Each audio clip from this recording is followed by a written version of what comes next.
guys ready?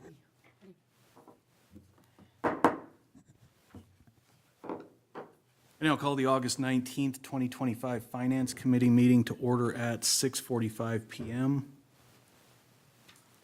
Consideration of claims. Chair would entertain a motion for the approval of the claims. Consideration of claims, I move to be paid in the amount of $353,782.69. Elon credit card in the amount of $2,704.95. Payroll and liabilities for 8/8/2025 in the amount of $253,020.12 for a total of $609,507.76. Second that. I have a motion by Councilwoman Johnson and a second by Councilwoman Pearson Lewis to approve consideration of claims in the amount of $353,782.69. Elon credit card in the amount of $2,704.95. Payroll and liabilities for August 8th, 2025 in the amount of $253,020.12 for a total of $609,507.76. Is there any amendments or discussion? I do.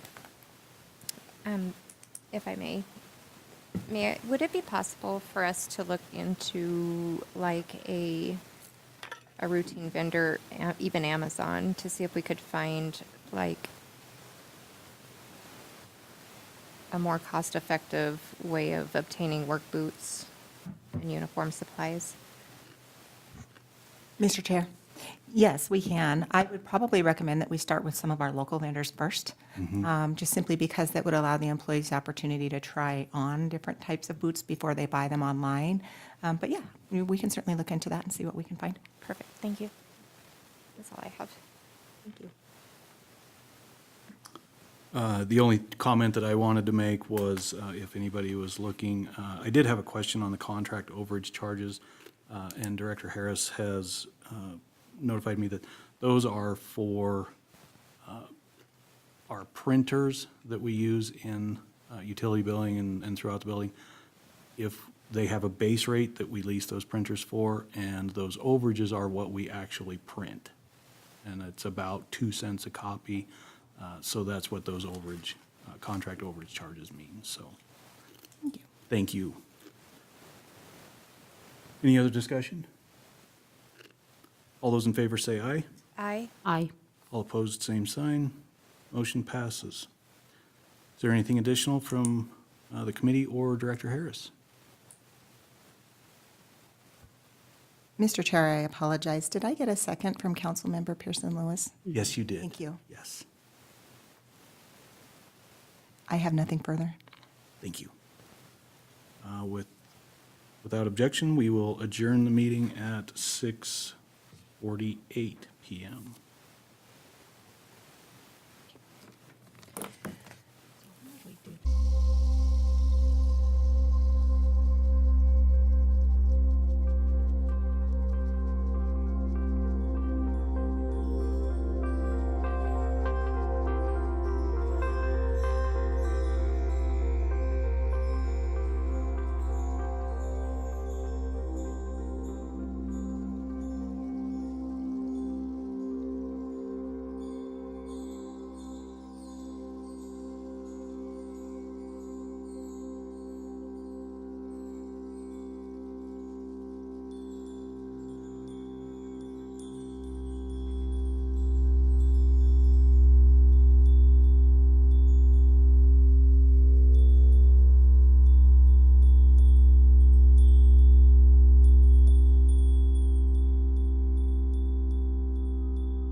Now call the August 19th, 2025 regular meeting of the Riverton City Council to order at 7:01.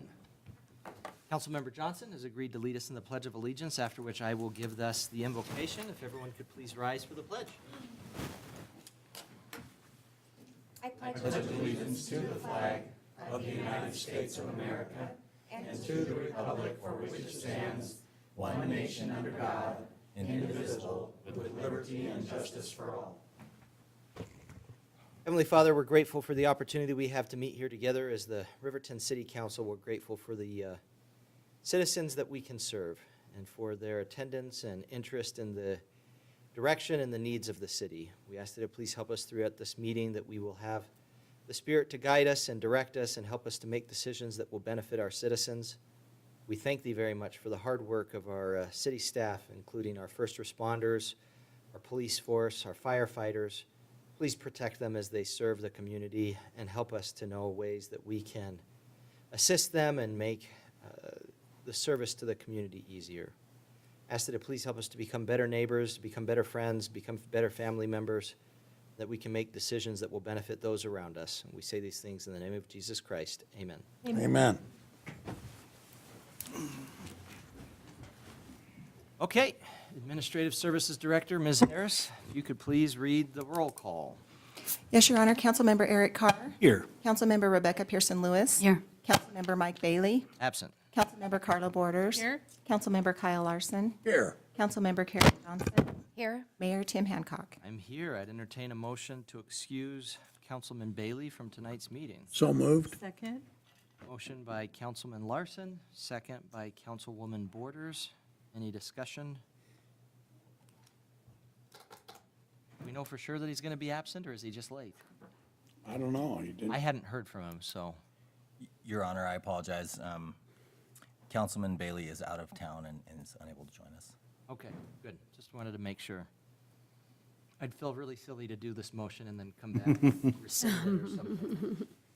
All in favor, say aye. Aye. Aye. Any opposed, say nay. I vote aye. Motion passes. I declare we have a quorum. I'd entertain a motion for the approval of the agenda as presented. So moved. Second. Motion by Councilwoman Borders, second by Councilwoman Johnson. Any other discussion, additions, corrections? All in favor, say aye. Aye. Aye. Any opposed, say nay. I vote aye. Motion passes. Introduction and oath of office. Police Lieutenant, Police Chief's report, please.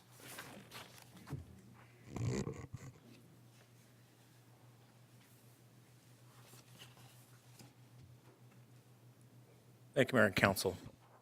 Would like to ask Levi, his wife Brittany, and daughter Paisley, please come forward while I introduce family to the council. Levi Martson was born in Texas and raised in Colorado. He started his career in the information technology field before launching his own construction company. He joined the Arvada Police Department and served as an officer, motor officer, sergeant, and instructor while earning his master's in management and leadership. After that, became a sergeant with the Black Hawk Police Department, leading the Firearms and Defensive Tactics Program. He serves with our police department, and we welcome him to our family in the city. And again, he's joined tonight with his wife, Brittany, daughter Paisley. A few pets, and I believe we have a special delivery on the way. Wow, exciting. As with customary to have a family member pin the badge of honor on our new officer, and now I'd ask for his wife, Brittany, to please pin Levi.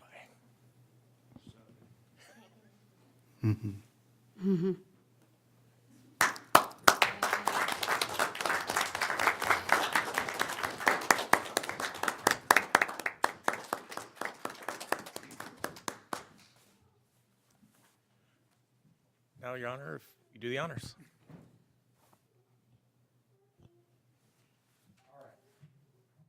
After I say aye, I want you to say your name. Sure. I'm not going to say your name. You can say it. Yeah, just repeat after me if you could, please. I I, Levi Martson, do solemnly swear or affirm do solemnly swear or affirm that I will support, obey, and defend that I will support, obey, and defend the Constitution of the United States the Constitution of the United States and the Constitution of the State of Wyoming and the Constitution of the State of Wyoming, that I have not knowingly that I have not knowingly violated any law violated any law related to my appointment, related to my appointment, nor caused it to be done by others, nor caused it to be done by others, and that I will discharge the duties of my office that I will discharge the duties of my office with fidelity. with fidelity. Welcome aboard. Thank you, sir. All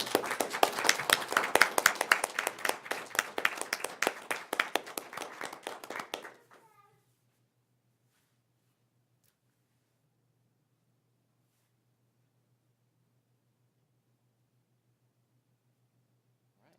And usually we'd have you go and shake everybody's hand. Welcome aboard.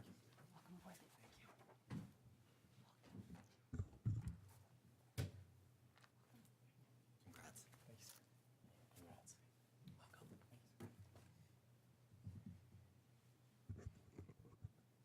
All right, thank you. Welcome aboard, Lieutenant. Very glad to have you here, and very glad to have your family here, too. That's great. I was just talking with Paisley, and she was able to tell me she was 3. She did not know her social security number. Not that I would, of course, steal anyone's identity or anything, but Why are you asking? yeah. But very glad to have you here, and very glad to have you here too, Brittany. That's exciting. So thank you, and good to have somebody else that has a master's degree around. We don't have that many of them.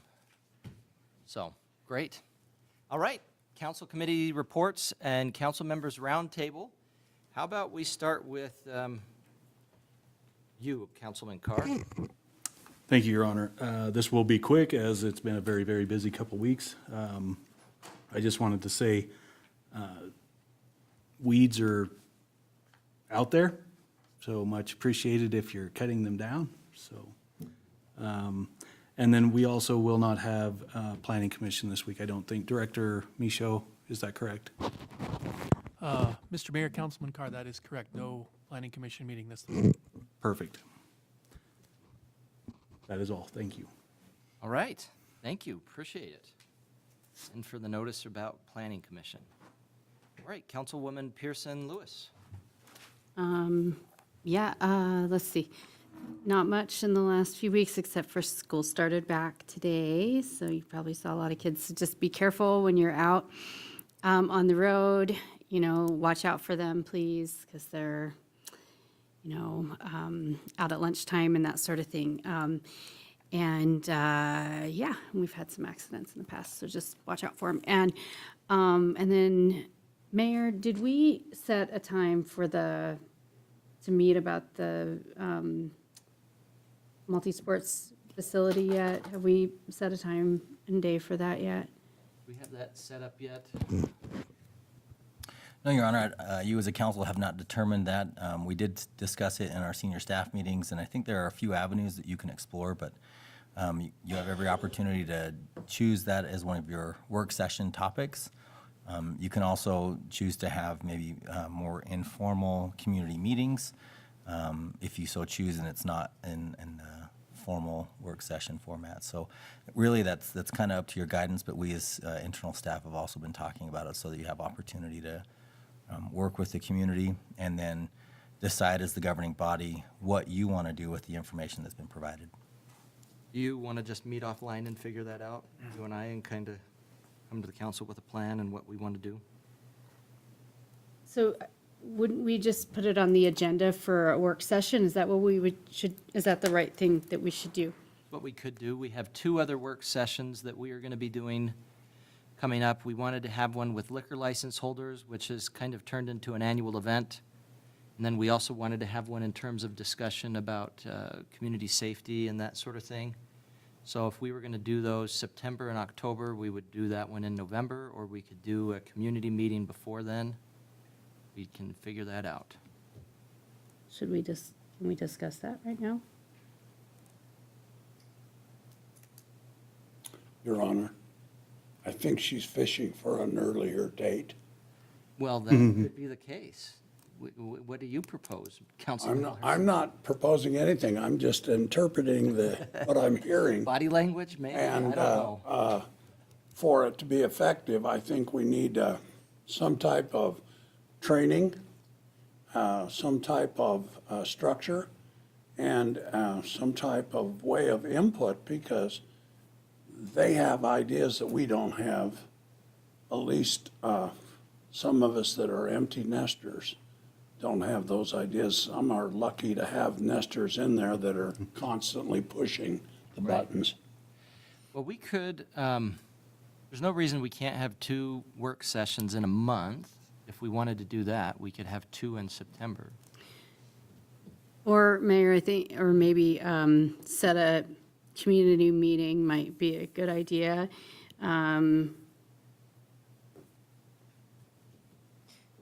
Your Honor, if I can make a recommendation, can we shoot for the end of September after our first work session? I think what you're looking for is discussion and feedback from the community, and to see how we can move forward or not move forward, or provide information that's already been presented to us. So if we could maybe do the last week in September? We could do that. We could also do 2, we don't have to just have a work session with one topic. We can go through one topic and then go on to the next one. We could do it that way in September rather than using up another Tuesday. I think the work sessions that we have scheduled are probably going to be rather lengthy. So Well, I don't know that we would put Kind of too my much, worry. but- Do we want to have it be something on a Tuesday, or do we want to do it on a weekend? Do we think we'd have more attendance on a weekend as opposed to a Tuesday night in terms of maybe youth and stuff like that?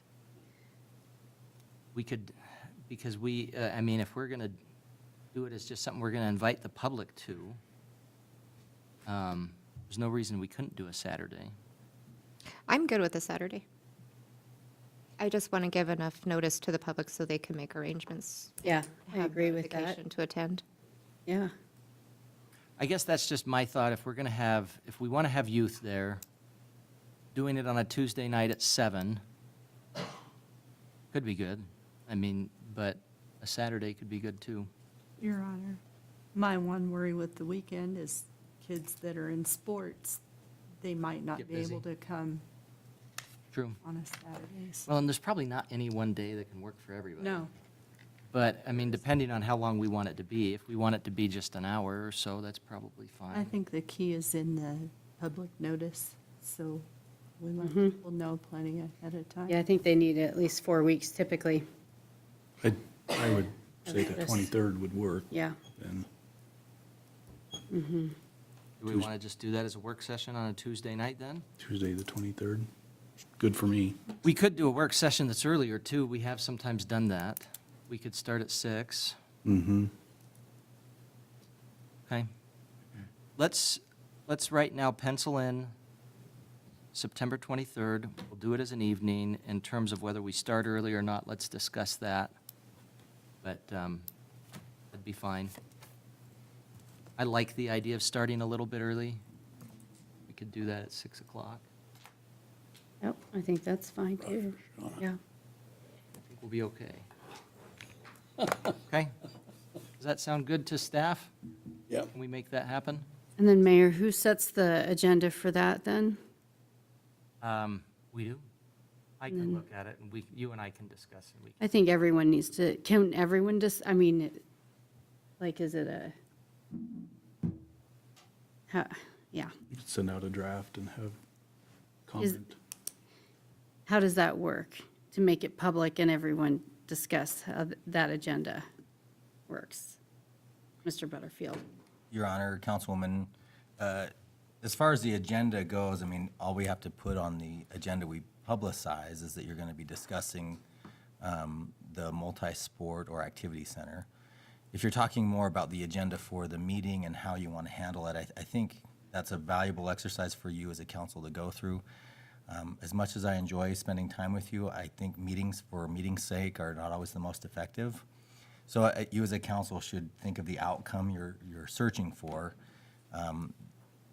The opportunity we had last month to receive a report from the consultant was advertised. It was published in multiple locations, and so we can do that same thing. We can advertise it differently, but as far as I guess setting the agenda is very easy from the topic, but if you guys have a certain goal or how you want to discuss the item, that really requires your coordination and your direction. Because this is, Typically yeah, Typically, our agendas for work sessions say, work session regarding X, Y, Z. okay. So that's probably what it would say if you want to talk about and plan how we would pull it off and what we want that to look like. We could talk about that the meeting prior, that September 16th meeting, if we wanted to do that, that'd be fine. That way we can kind of have a plan going into it, what we want to address, how we want it to be structured. But I mean, in terms of agenda, technically, that's usually what it just says is Yeah. work session regarding this. It's so, I'm just saying to the public, this is so frustrating because, we don't talk behind doors, So it's like, this is the only time that we talk and see one another. So it's like, we're like, okay, well, what are we going to say? I don't know. We have to say it right now. You know what I mean? So it's like, yeah, it gets Your Honor. kind of frustrating, yeah. Perhaps you can give some direction on what you're hoping to accomplish with this meeting, because I think you all have the information as it relates to the financials, as it relates to the programs, as it relates to potential building operations. So I think we could get some direction from you on specifically what you want to be talking about and resolving. So I would suggest, so we're not just sitting here and shooting from the hip right now, we could have it as an agenda item on the 16th, and we could discuss it and figure out and plan what That's we a want great to do. idea. Okay, Okay? thank you. And then we'll have the meeting on the 23rd, which still gives us a Tuesday in September that we don't have a meeting. I'm just telling you, I value the Tuesdays that don't have meetings. Not trying to be selfish, That's a great idea. Thank you, Your Honor. okay? All right, so September 23rd, 6 PM? 6 PM. Does that sound like that would make sense to do just a little earlier? Yeah, 6 I think PM? that's perfect. It does kind of decrease our attendance to change the time, but with this being something that's got a very specific topic, I think it could Yeah. work to do it a little earlier. That's And perfect. it also makes it so staff isn't here so late all the time. Yeah, that's perfect. Thank you. Okay? All right, anything else, Councilwoman Pearson Lewis? One more thing, sorry. Are we gonna, for the youth council, are they gonna swear in on the Our next meeting, 2nd. second? Okay, and then, Mr. Butterfield, are you gonna get a hold of them? Your Honor, yes, we can plan that for the 2nd, and we can make contact to them. Okay. We could send a letter, I mean, I know we sent one that said you're part of the youth council and everything. We could send a letter that just says, hey, come here, be here, introduce you to the public and everything. Your Honor, that'd be very easy. We can do that. Okay? Thank you very much. Not that I know that people read letters, but I think they loved it. I did. Yeah, I heard back from several of them. They loved that. Yeah. All right, Thank you very much. that was it? All right, Councilman Bailey's not here, Councilwoman Borders. Okay, Your Honor. Just to pigtail on that, I've had some parents reach out and ask about that, so I'm glad that we're going to have a date that we can, to make that official. And I had Okay. one of the young men call me Okay. and introduced himself on the phone. It was really good. It was great. Hunter, right? Yeah. Yeah. Okay, so I don't have a lot to report, but one thing I do want to report is Paws and Pearls is coming up September 6th. It's called Phantom of the Opera. Clever. And if you want more information on that, you can get a hold of Paws, and they can tell you how you can get tickets. Another really fun thing that they're doing that they came up with is called a furry field trip. So what it is it's you volunteer your time. You can go down, you can walk a dog, you can pet a cat, cuddle, whatever you want to do. You also have the option of taking them on a field trip. So you can take them for the day, you can take them overnight. PAWS will provide an Adopt Me Best, a leash and collar, a water and watering bowl, food if it's a sleepover, a towel or a blanket for your car, and toys and treats. What you would need for that is your own transportation and And then, of course, they would like you to take pictures out on the field trip, so if you have a way to take pictures. So I thought that was a really cute idea. And I believe that's all I have. All you have to do is just stop by the shelter, and you can complete volunteer paperwork, and then you're free to take the little puppy or kitten with you. So sounds like a lot of fun. And that's all I've got tonight. All right, thank you, Councilwoman Borders. I put your notes on Haley's. All right, Councilman Larson. Your Honor, I missed the last meeting. I apologize. I was thinking that my phone would reach from Yellowstone, but it didn't. And satellite is not that great. But Monday, I attended the Solid Waste Board in Lander, and the date of 2029 is coming. And they wanted to specifically ask me how many garbage trucks we had and how many more we're going to order. And I said, how much is it going to cost us to deliver the garbage?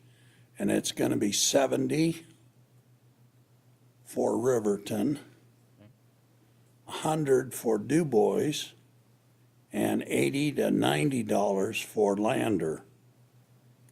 And it could have been higher, like 120 for Du Bois, but the mayor and the other board member wrestled them down to their current billing. They also talked about the YO Star and a new place that they're investing their money. And they also talked about closure and what it would cost. But the most important thing was how many more, is 4 years sufficient to order enough equipment to make the changeover? And they will be shutting down Riverton except for the yard waste. There is no going back to possibly doing something different. So plan ahead. But I thought about it, and I was thinking that most garbage trucks, given the number of routes and the distances traveled, most garbage companies could come up with a software program that says how many garbage trucks does it require. Anyway, that's all I have, Your Honor. Thank you. Councilwoman Johnson? Just a quick follow-up question for you. So they're closing down the transfer station here in Riverton, is that what I understand? They will close the transfer station down in Riverton when Sandra opens up. So if you have solid waste that you want to take up, like a mattress or an old stove or a washing machine or something that's non-recyclable, you would go to Sandra, period. But If- when are we talking for that? Pardon me? Okay. That's Great. still up in the air, correct? No, it's not. It's not up in the air. It's done.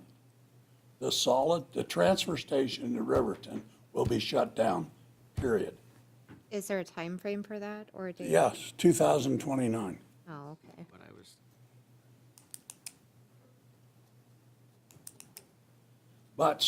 But yard waste will still go to the recycling behind it.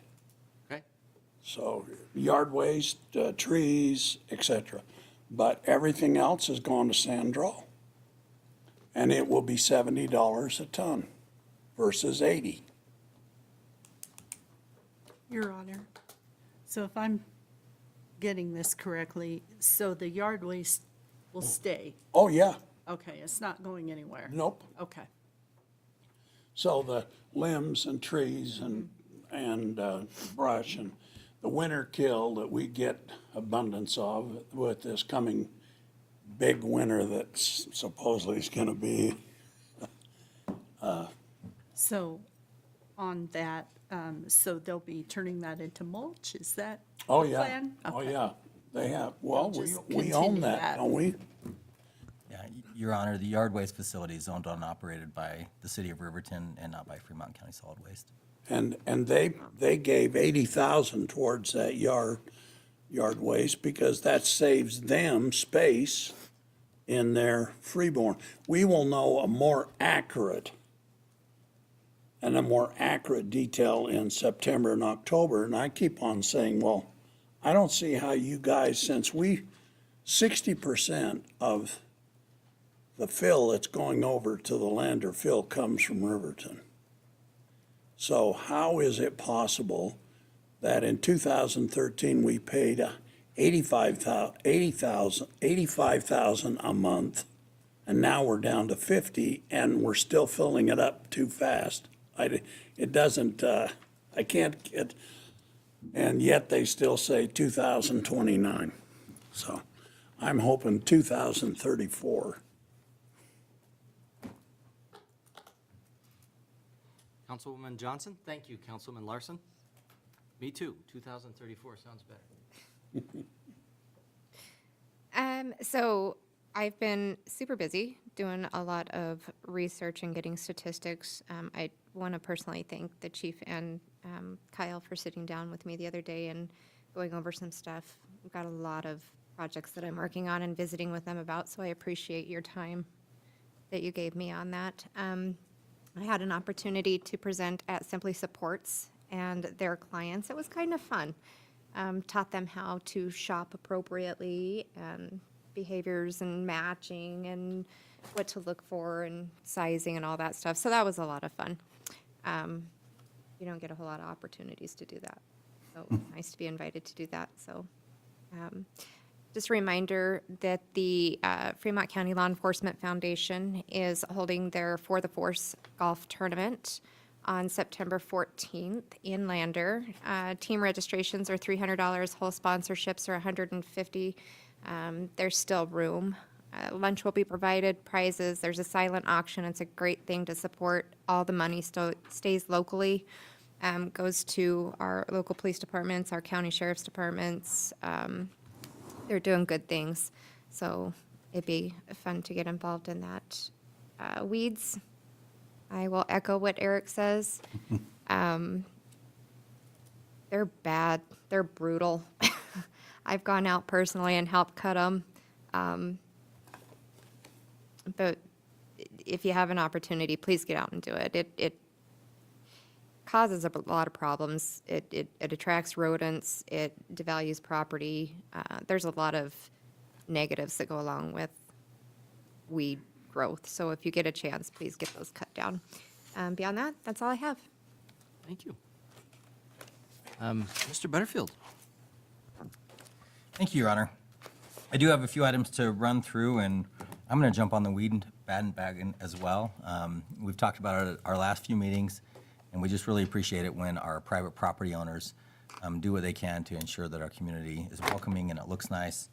And I want to give a highlight to our community service officers. I mentioned prior to the last meeting, the chief and I did a tour of the city and made note of some of the areas where we saw code violations. And with the efforts of the CSOs, a lot of those properties have already remediated some of the issues that were notified to them. So we appreciate the property owners for doing that, and I also appreciate the CSOs for getting out and communicating with the residents about potential code enforcement issues. Appreciate that it's back to school and our officers working with the school district to ensure that day one went very well. Please forgive a little bit of levity, but as we were leaving the house this morning, my 8-year-old asked me if the mayor could create a law to make school illegal. I don't think she was too excited about this morning. I apologize in advance to Councilwoman Pearson-Lewis. I took it a little tongue-in-cheek, but when I went home for dinner tonight, my sweet daughter said, "Have you talked to the mayor yet?" Oh, no, poor thing. I will, I'll visit with her. So Which daughter is this? this is Sarah. That doesn't surprise me. And So you do with that what you will, council. Second grade or third? Second grade. Oh, yeah, okay. And I told her, I said, well, I really think you should go to school so you're not a dum-dum. And then I was in trouble for saying dumb. Second grade's a tough year. You tell her, hang in there. So, yeah, please forgive the levity, and I would just communicate that you've had a request to take action and create some law. We'll take it under advisement. Yes, okay. I do think that probably the state has kind of indicated it wants to require school, so I don't know if we really can do something against that, but Let her know. we'll consider it. Okay. Thank you again for the levity. I do want to report that we have some construction projects underway. South Smith Road project is now started. Our residents will notice that there will be some narrowing of the road as the contractor is working, but we appreciate the patience of the residents as they go through there, because this is an important improvement that will help with the rideability of the road and then also drainage. The terminal parking lot is being redone, and we appreciate our flyers for not parking in that area, but it's very close to being paved. And I also know that there was a pre-construction meeting today on the Riverview project and, or pre-bid meeting, excuse me.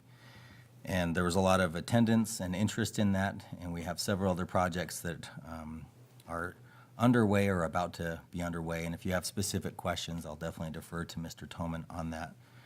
But very much appreciate that we're making investment in Riverton.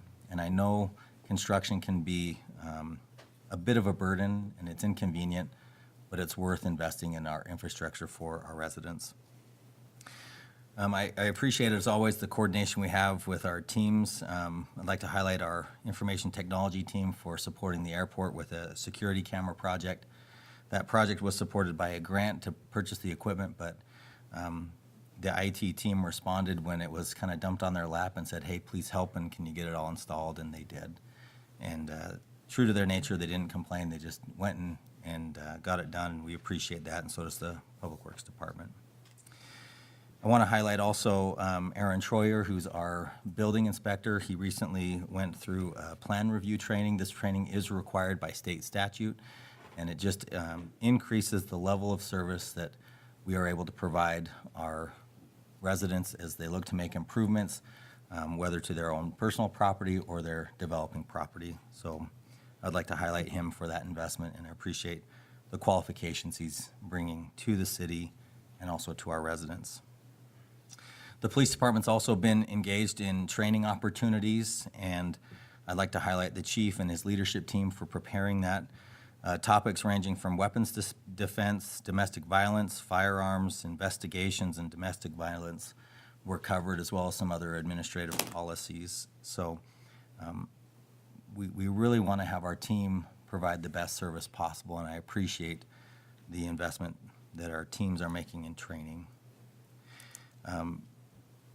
As I've mentioned in previous meetings, we're paying very close attention to the interim session or interim period before the next legislative session. Last week, Ms. Harris and I were able to attend the corporations meeting, and then today Mayor and I were able to participate in the joint appropriations meeting and specifically discuss some items important to Riverton, and we appreciate Senator Salazar for coordinating that for us. I'll also have opportunity to participate in joint appropriations meeting tomorrow, which will be in Du Bois. There are a lot of wildfires going on. I encourage folks to be safe, and I want to say thank you to our emergency responders. That's ranging from dispatchers to police to fire, because a lot is happening with the dry, hot climate, and structures are being threatened, life is being threatened, and people are responding. I value and appreciate those that are willing to respond and help. I'm checking my list off. Check it twice. I'm checking it twice. Lastly, maybe just in a note of solidarity, doggone it. 2 police officers were killed in line of duty in Utah recently. And gosh dang. I think it just comes close to home, and I want to say I appreciate our law enforcement officers, and I want to offer some solidarity to the Tremont and Garland Police Department for a stupid, random act of violence against officers that were just responding and trying to keep their community safe. I promise I'm a tough guy. I apologize for crying. But it is something that I think hits close to home, and we should offer our solidarity to another department that's going through hardship. And I do pray that that never happens here in Riverton. And with that, I better yield the floor. Thank you. Thank you, Mr. Butterfield.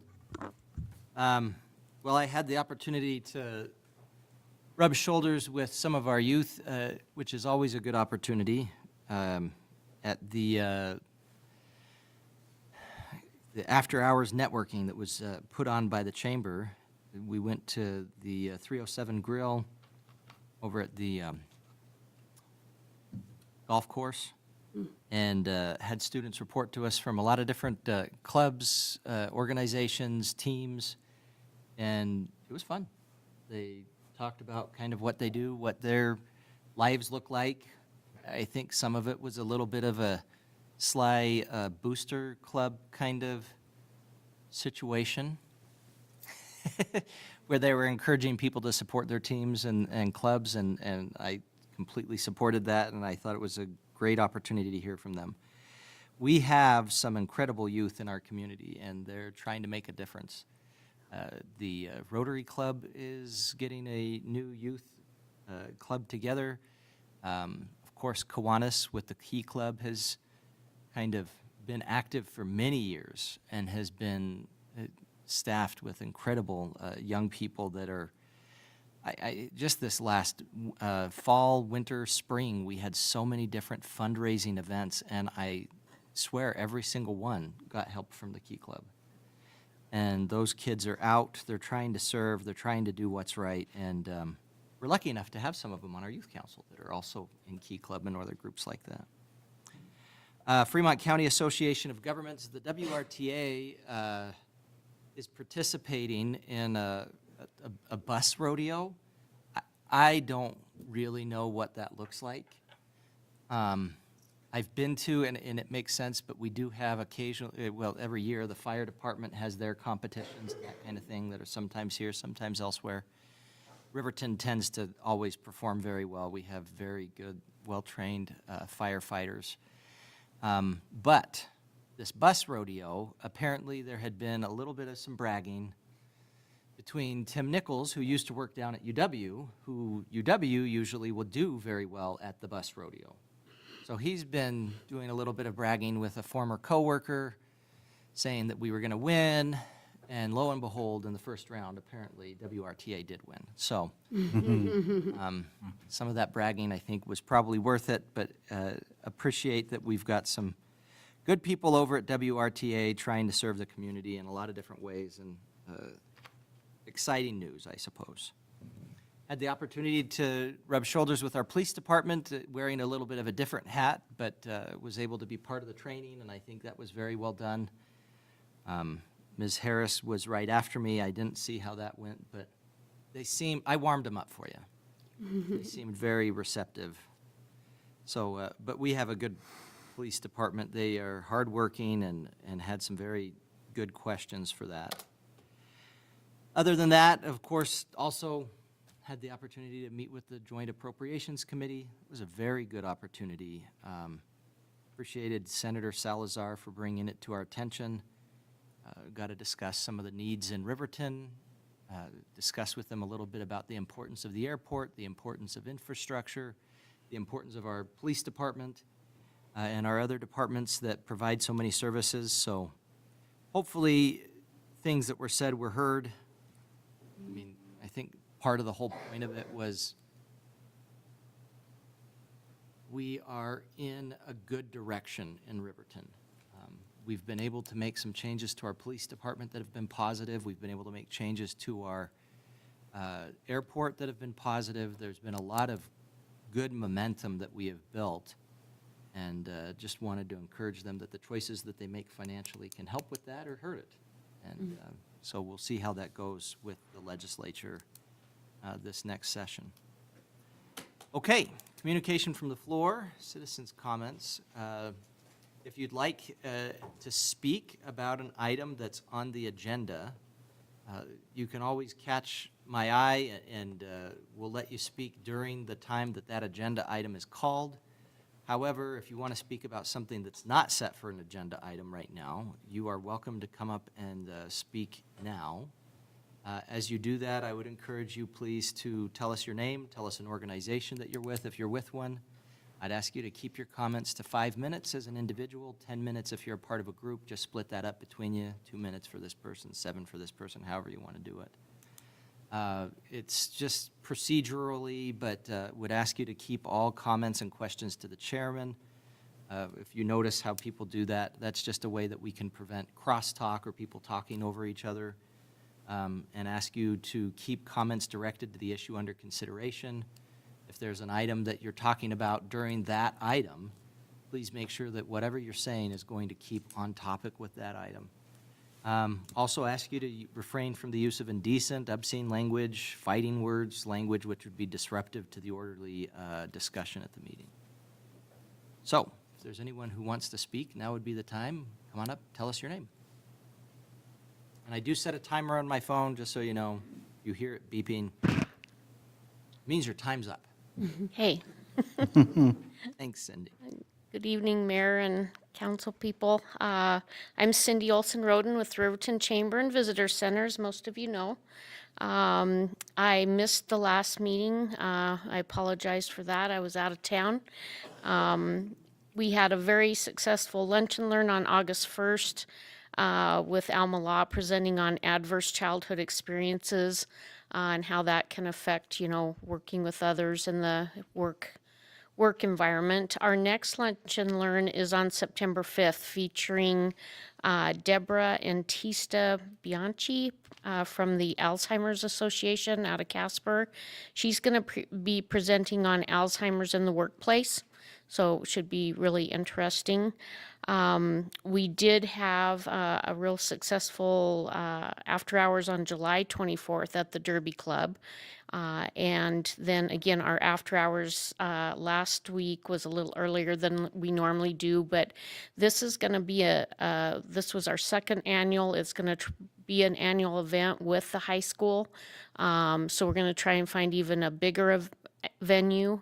We went bigger this year, wasn't big enough, so we need to go a little bigger, a little more food for the kids. But it was super great, and I'm hoping to get more businesses to the event. They need to hear everything the kids said, and I worked with Max Mills, the AD athletic director or activities director, and he got all the coaches, advisors to get all those kids there.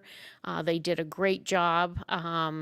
So it will be an annual event and about this time of year, right before school starts and practices start, so we can catch them before that. So I'm looking forward to it to make it an even better event, but it was really great. The next after hours is going to be September 18th, and that's the one that's going to be featuring the Heritage Trail, the Wind River Country Riverton Tour, and it's going to be on the Heritage Trail between the Depot and Adams Street. So it's going to be a big event. So put that one on your calendars. They're going to roll out. I don't know if they're doing the trail signs, but it's going to be big. So my last thing to keep under 5 minutes. For those of you that may not have thought about it, but next year is our nation's 250 quincentennial celebration. And I've been thinking a lot about this for about 3 or 4 months. And, a lot of things are going to be centered around the 4th of July. And I'm really feeling like Riverton as a town needs to do something. We need to have an event. And, I thinking about the 4th, and there's so much going on in Du Bois and Lander. I hate to pull from that. Maybe we can do something in the evening of the 2nd before people go off for the weekend. But I guess, and I talked a little bit with Mr. Michaud about it and what direction I should go, and he said talk to the mayor and the council, and maybe we could get a couple of you involved with me, with the chamber, and see what kind of an event we could put on. It doesn't have to be huge. You know, it's a civic event. It's not about the chamber or businesses. It's for the community, for Riverton to do something for this special year. So I will reach out to all of you after the meeting. I want to let you know this is coming, and I really would like to do something and involve the community, have an event for them to go to next year, somewhere around the 4th. But so that's all I've got, unless you have questions. What's the actual day of the 250th? Well, most of it's centered around on the 4th of July, on Independence Day, and next year's a little different because it falls on a Saturday. So the 4th is on a Saturday, so, you know, some people aren't going to have that 3-day weekend. So that's why I was thinking, do we do something on the 4th? I don't want to pull from the other communities. Maybe we do something in the evening of the 2nd before people are going away to camp or whatever they're doing. I don't know. That's something we could discuss as a group on what that would look like, what we want to see. So, We could get a committee okay, from the council at least to kind of talk with you about it and sort that out. okay, I would I'd like think that. Probably Councilman Bailey, because he's the liaison with the chamber, would probably be a good one. Okay, Councilman Larson would probably be good. He's the liaison with the downtowners. And Okay. Just whoever else wants to, okay, you could do it. all right. Councilwoman Borders is very big in event planning and everything. Okay. All right. Well, you just gave me my committee. From the dais here, we're just going to assign Okay. people randomly. Sounds good. I'll reach out to them and we'll see what we can come up with. Right. Thank you. And you actually have one that did volunteer, so that's good.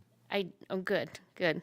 I always like volunteers instead of told so. Yeah. They're not that willing when they've Well, been and told. Councilman Bailey isn't even here to hear it, so Yeah, so that's his fault. He, You know, can- he gets voluntold. you can tell him the mayor told me to reach out to you and tell you, hey, you're a member of this. Okay, committee now. I will, no problem. All right, thank you. Thank you, Cindy. Thank you. Anyone else?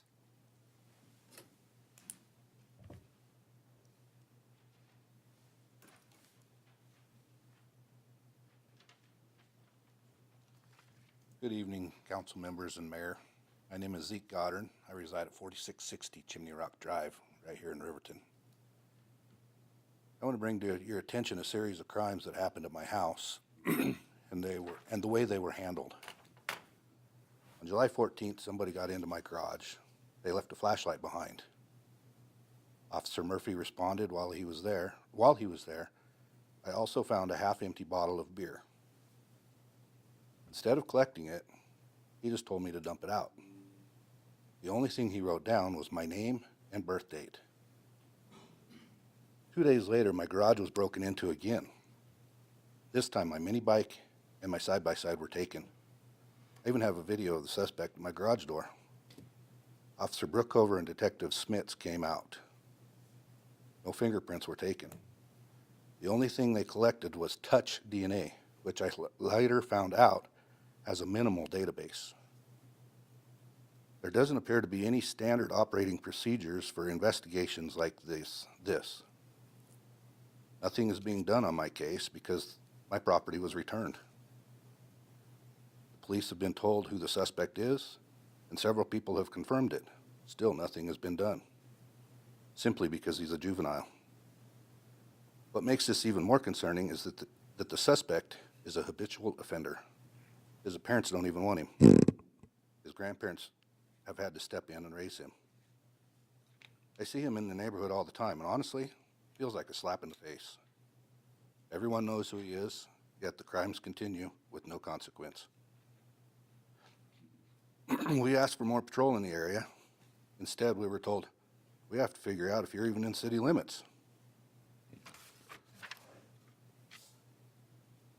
Yet, you have no problem collecting my property tax for the city. But when it comes to police service, I'm told protection might not apply. I'm asking council to step in. Make sure our police department follows consistent investigative procedures.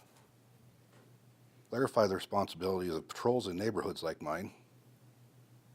Provide oversight when residents come forward with real concerns about crime and safety. I pay taxes to the city. I expect the same protection and service as everyone else. Right now, I don't feel like I have that. Thank you. Thank you. Mr. Goddard, could you give us your address one more time? 4660 Chimney Rock Drive. Okay. Thank Your Honor, you. Yes, ma'am. if I could, have you reached out to law enforcement? Yes. My wife works here. She's here daily. Reaches out to them daily. That's how I get as much information as I do. Otherwise, I'd know nothing. Thank you. Your Honor, can I ask a few questions? Sure. Mr. Goddard, if you don't mind, stick around for a minute. So specifically, what are you asking for? You're asking for tougher,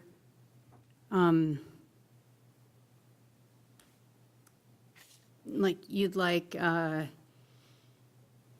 sorry, I'm looking for words. You'd like specific consequences for the juvenile, like tougher, Not necessarily. I mean, my biggest thing is, from what I understand, there really is no standard operating procedure or investigations. okay. I mean, I've been a mayor, I've been on the council. My police officer, my marshal, fingerprints was the number one thing, first thing he did, and collected anything that was there. Bottles of beer, bottles of whiskey, stuff like that. That was the first thing he did. They collected touch DNA. When they get arrested, there's no DNA taken. It's fingerprints that are taken. So there is not much of a database on the touch DNA. And the responsibilities for patrolling my neighborhood. I've lived there for 5 years. I think I've seen 2 patrolmen out there. But then you mentioned the habitual offender. Are you looking for, because that, has been an issue, are you looking for something specific as far as that goes? Well, I'd like to see him get in trouble. And then Mayor, do we as a council have any say over any ordinance as far as anything with this? Well, and I can tell you, I just plugged your address in, and there may have been some confusion as to whether you're county or city at the time on the street, but I don't have any confusion as I look at the Fremont County map server. I do know that out near where you live, it's a little bit checkerboardish. You probably know that, for example, if you go on Ridgeway Drive, the first 2 residents there are in the city, and then the next 3 are not. It gets a little difficult. So I can understand some of the confusion there that they had. But I guess in terms of, it just depends. I mean, of course, we could cite somebody through the municipal court for things. We don't have jurisdiction for the municipal court for felonies, so anything that occurs that would be a felony, it's going to have to be something that would have to be cited through or go through the misdemeanor, go through the circuit court. Juvenile proceedings, generally, you're not going to get updates. It's how it goes. It's part of the Wyoming statutory scheme. It tends to be what every single state does. Juvenile proceedings are, they're confidential. Even as a victim, you're not, allowed to go there or whatever. It's difficult and it's touchy. There may be things going on with this kid that you don't know about, I don't know about. When it comes to misdemeanor offenses, so those are things that are not typically breaking and entering, they have a group that gets together and meets and they decide, what are we going to do with this juvenile? How are we going to deal with their case? They might be put on probation. They might have different things going on. That might have already been done. I don't know. There's also the juvenile delinquency petitions. That might have been done. I don't know. But I understand the frustration. A lot of the issues that we deal with with property crime in Fremont County deal with juveniles. And that's hard because it means that we aren't getting that kind of communication that we want and are used to in other cases. So, I mean, in terms of what can be done, there might be things that are being done. But the juvenile system doesn't tend to be something like if somebody breaks in, they know who it is, they go and arrest them immediately and they're in jail. That's not usually something that's going to happen. So there might already be a delinquency petition or something going on. I don't know. Your Honor. I may not have been completely clear, Mr. Goddard, when I was during roundtable. So let me expand a little bit on that. Some of the meeting that I had with the chief and our city administrator this last week encompassed some of what you talked about. I think it's important to note that we've had a lot of turnover, specifically within the police department. There's a lot of policies that are some are outdated, some need to be revised. We now have new leadership in there, and they're reviewing that stuff. This was just last week. There's been a couple other people that have come forward and have had similar issues, but we're looking at identifying what those are and improving that as it relates to procedures and standard operating procedures and that kind of stuff. So I would ask that you give us a little bit of time to work on that. I am working on it. I believe our meeting was almost 2 hours, 2.5 hours, that we discussed a lot of different topics and things that need to be revised and revisited. I'm sorry that's happened to you. Thank you. But we are working on it. Okay. Your Honor, might I suggest that before you leave, you get with the chief and set a time to sit with him? I think that would be very effective as far as getting some of your questions answered. Thank you for coming in and bringing our attention to this. It's important that we talk about it and we figure out different ways to handle things. And if you're feeling like you're in the dark, we don't want that to be, I mean, as much as we can, we'll try to make sure that you're up to speed. Well, you know, one of the things that I was frustrated about was they keep telling us, well, your stuff was brought back, so there's really nothing we can do. But, I mean, there's 9 .38 special bullets that he shot out of my gun. Wow. 3 bottles of alcohol, tank of gas, and a battery for my mini bike that are all junk because of what he was doing. Right. But then you read articles about some guy that blew up a sheriff car 50 years ago, and one of the charges he got charged with was not paying taxes on the dynamite that he stole to blow up the sheriff's car. I just don't get it. I mean, we can't come up with anything to charge him with. But 50 years ago, they were charging him for not paying taxes on dynamite that he stole. Well, that's one of the differences between the federal and the state system, too. Not that I'm saying that that is an excuse, but it's just a difference. But I will say, I don't know, I mean, sit down with the chief, kind of figure out what you guys can sort out. After that, then feel free to reach out to me specifically. We can talk about it and figure out what's going on. Yeah. Okay? Thank you.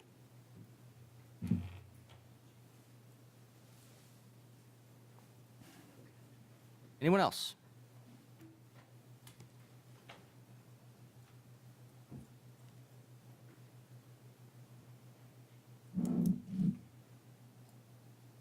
Mr. Mayor, Council, been a while since I've spoken with you, so Ron Warpness, citizen. First of all, I hadn't thought about talking about this, but Mr. Butterfield's emotion regarding the officers, as I get older, I find I'm more emotional about things, and that's bad. It's not bad, it's a strength, a show of strength, the way I look at it. And it takes real courage publicly.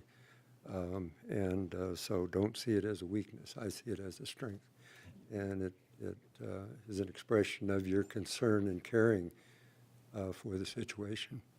So anyway, I just wanted to throw that out. I have a picture here that I took the other day that, Sam, do you want to give this to Councilman Carr and then pass it around. This is a picture that I took on West Main, right next to Dale Parkhurst's garage. Okay, that tree has been in that condition for over 3 weeks. And there's no sidewalk there. You have a lot of foot traffic that's coming down. I've seen people that have had to walk out in the roadway to get by the issue. Now, that's either a YDOT problem because that's a highway, it's a city problem because it's within the city, or it's the property owner. And I don't know who owns the property, but, and that's one of the entrances into our community. And for goodness sakes, if we leave something like that just hanging out on West Main, I drive by it probably 3 times a day. And every time I see it, I get a little more anxious. And I apologize for that, part of my emotion, I guess, I don't know. But I just wanted to share with you that concern. And if it's the property owner's responsibility, then it's the city's responsibility to enforce code so that they come and take care of it, I think.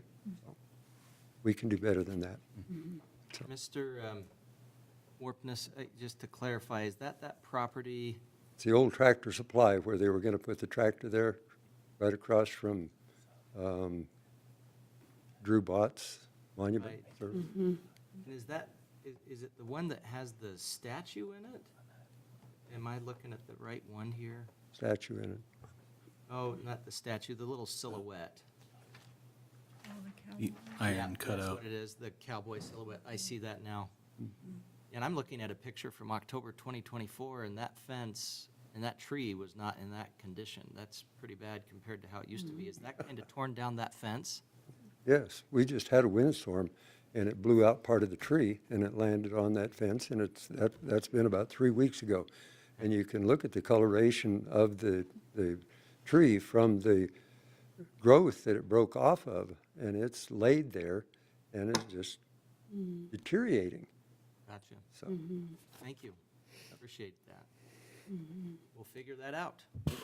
Your Honor, if I could, just for a second. So I point this out to people all the time. There's a place that you can go to the city website where you can report things like this. So I just want to make sure that that's out there so people are aware. on a West Main, a citizen shouldn't have. I'm not saying you, I just I want to make understand. that point of And- clarification, that we do have that ability. That doesn't mean you have to do it. Of course not. But it's a good, simple way to report an issue, so that's all I had.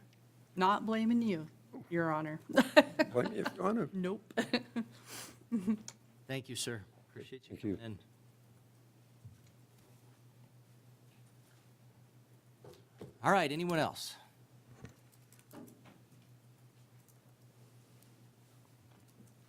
Mayor Hancock, members of the council, I just had a quick thing I wanted to tell you about the multi-sport community meeting. So as someone who has a big calendar and keeps track of everything going on, I just want to communicate to you that Tuesday nights, there are always other municipal meetings that happen. So just briefly looking up and confirming on my phone, for September 23rd, the Lander City Council meets. I believe the commissioners meet all day long. The Shoshone Town Council meets, and I believe the Riverton School Board meets. I didn't have time to look up Hudson and Du Bois, but I know, Mayor Hancock, that you had mentioned the possibility of talking about, the hockey arena being in Lander and really trying to have some buy-in from the full Fremont County, and so I think that night in particular might be limiting. And I just like to add, most Tuesday nights would you'd find the same. So thank you very much. Okay, thank you. Good idea, yeah. Good look at the 30th, too. Well, we could look at a Saturday, that's a smart idea.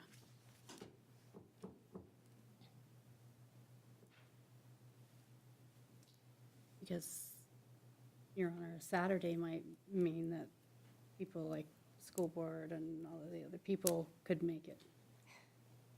I am typically out of town on Saturdays. Are you? Yeah, It's hard for you, huh? it's very difficult for me. If we're going to change the date, I would say do it to a Wednesday or Thursday then. That's possible too. I think Wednesday would be a good idea. Okay.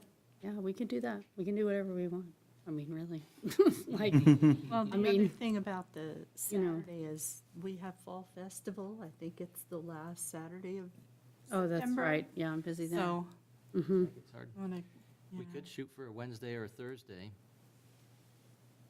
I mean, Your Honor, I really value that you're going through this and setting the dates. Similar to Ms. Almquist Squires, I want to communicate that Wednesdays are usually rough for Oh, that's church youth right. activities. Yeah. There are several congregations that meet on Wednesdays with their church youth. Thursday? Thursday. we could do Thursday. Thursday, the 25th? Is that in September? Is that what you're talking about? Yes. Good question. I have FCAG that day, but that's in the afternoon. Not any issue.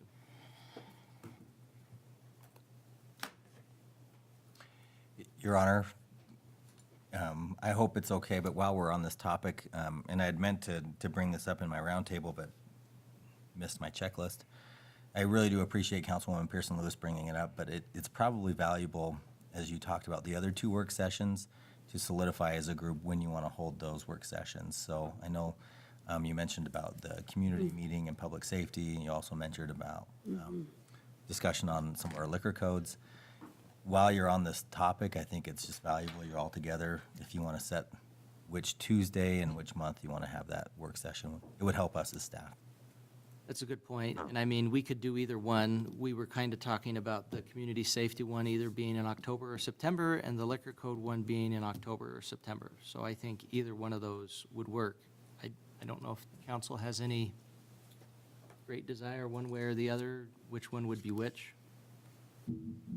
I would be okay with September 9th for the community safety meeting. It'd be that second Tuesday. Yeah. If that works for everyone else, I'm okay with it. That's fine. Kyle, does that work for you? September 9th? Yep. Okay, so we'll do that for the community safety one. Okay. And then we can do the liquor license discussion October, that second Tuesday. I think there's no reason not to do those just at the regular 7 o'clock time, but we could also do those a little earlier too, I'm sorry, what date was that one? October 14th. Thank you. 14th. That's the liquor license? Liquor license. Thank you.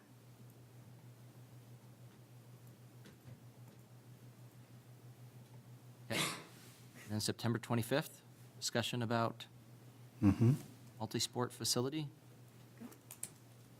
I would love to do that at 6 PM too. I think that would be helpful.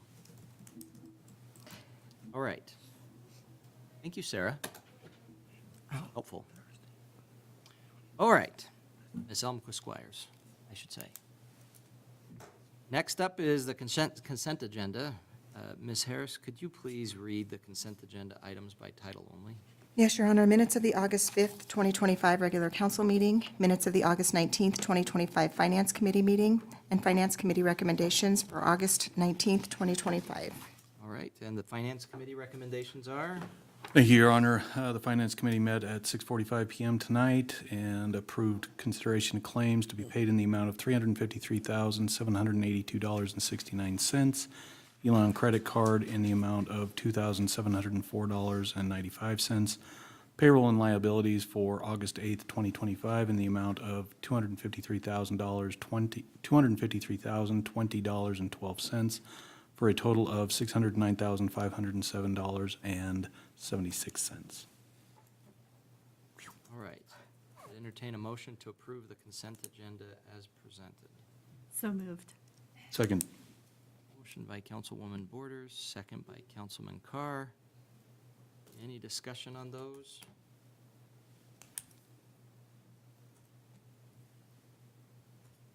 I know this is silly, but I'm just doing the math real quick, Ms. Harris.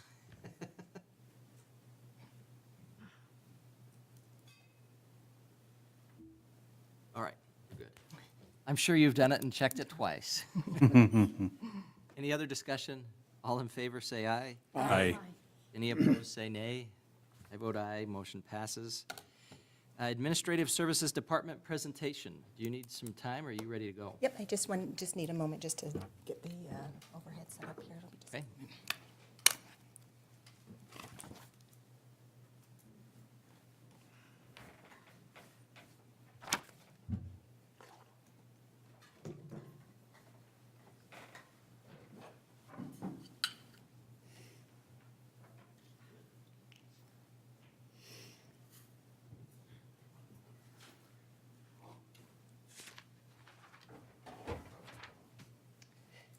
Do you have any positions? We did.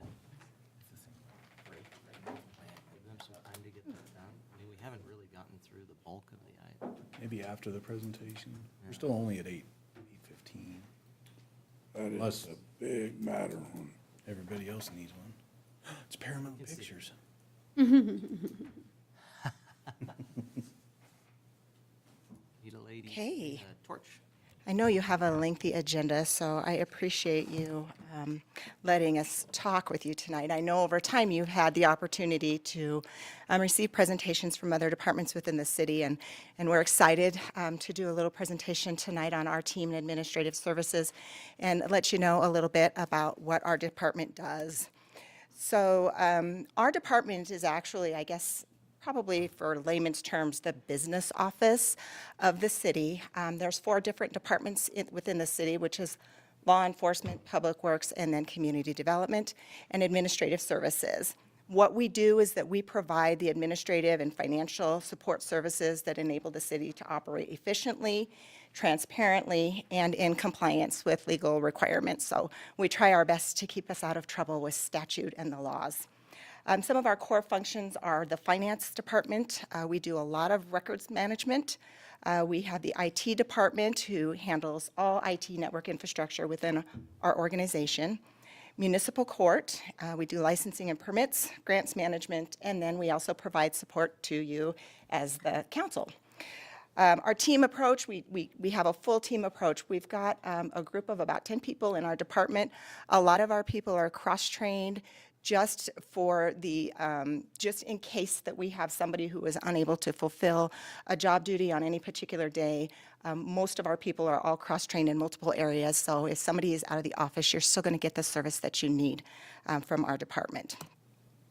So as far as our department structure, I do serve as the Administrative Services Director. Courtney Barber, who sits in the front secretarial office, is our administrative assistant. Max is our Deputy City Clerk. Rewa Goddard, who you will hear from also tonight, is our Deputy City Treasurer. Tim Hughes is our Network Administrator, and Megan Miller is our Court Clerk. And then we also have Estella and Mary Chris, who serve as Finance Clerks, and then we have 2 additional network support staff. So as far as my role, I just provide overall leadership and strategic oversight for the department. I oversee a $38 million budget, and we manage 31 cost centers as far as the finances go. And we also provide support with accounts payables, accounts receivables, just any general type of a business question that we can help our employees with as far as helping them to do their jobs. We lead in budget preparation and audit coordination, which is a large job. We close out our fiscal year June 30th. They start our audit prep right away in July, and that runs clear through December. So in my world, there's 2 seasons. It's audit and budget season. So, and then also we have grant management. I oversee 27 active grants in the city, and there's reimbursements totaling this year of $12.2 million.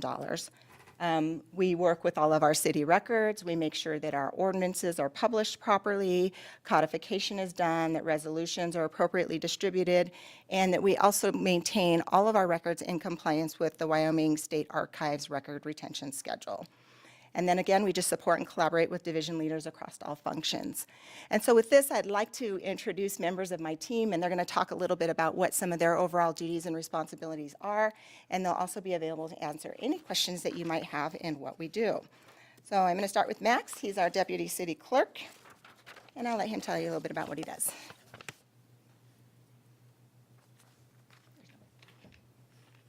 All right, thank you, Mayor and Council, for your time this evening. As Mia said, I am the Deputy City Clerk. I just wanted to state that I play a vital role in working closely with the Deputy City Treasurer, Administrative Services Director, Finance Clerk, and other staff to ensure smooth operations. Responsibilities are part of a coordinated team effort, adjusting to meet departmental and community needs. Some of my key duties include council and committee support. I attend a lot of council meetings and committee meetings, record motions, prepare minutes, and coordinate review. I also ensure legal publications and codification of ordinances, resolutions, and minutes. Record and documentation.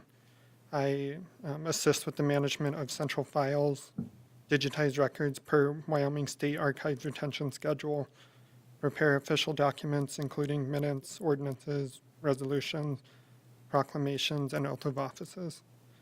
Licensing and permits, I assist the Fremont County Clerk's Office with voting registration, liquor license renewal, event permits, and other licenses in collaboration with the finance and administrative staff. I also serve as an administrative backup. I'm able to support payroll, bid openings, insurance claims, and grant preparation as needed for the Rendezvous Balloon Committee. Municipal court support, I'm able to collaborate with the court clerk on processing citations, judgments, payments, and managing their records. Community event coordination, I contribute to planning and execution of events such as the annual Riverton Rendezvous Balloon Rally, which I serve as the city liaison for. Last fiscal year, our administrative services department was able to process 31 park reservations, 9 street closure, 14 loudspeaker, and 2 firework permits. In last licensing period, we processed 58 catering permits, 10 open container permits, and 3 malt beverage permits. I will stand for any questions. Thank you, Max. Appreciate your hard work. Thank you. Very well done. With that, I will turn it over to Reba.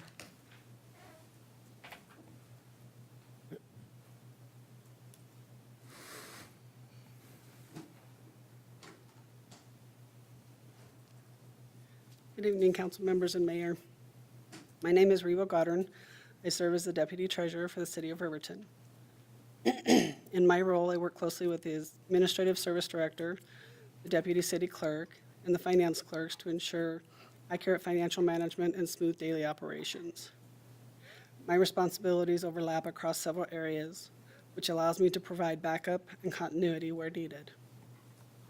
This includes supervising utility billing operations, reviewing claims and payments, supporting accounts receivable, assisting with city council and finance committee finance packets, managing specialized billing for our sewer assessment districts, overseeing airport lease billing, and ensuring compliance with annual reporting requirements. This past year, I not only supported but drove several major improvements in utility billing. Utility billing cleanup, I led the effort to resolve more than 108 accounts with outstanding balances dating back to 2007. Meter changeout project, I served as the primary customer service point of contact during the citywide meter replacement project, ensuring accuracy after 3,064 new water meters were uploaded. Account corrections and collections, I took the lead on resolving some of the city's more complex account challenges, including creating payment arrangements and correcting billing of errors for multiple residents and businesses, identifying and adding missing accounts, correcting overcharges and back billing, 92 accounts in November alone, fixing meter size discrepancies, conducting detailed AR research.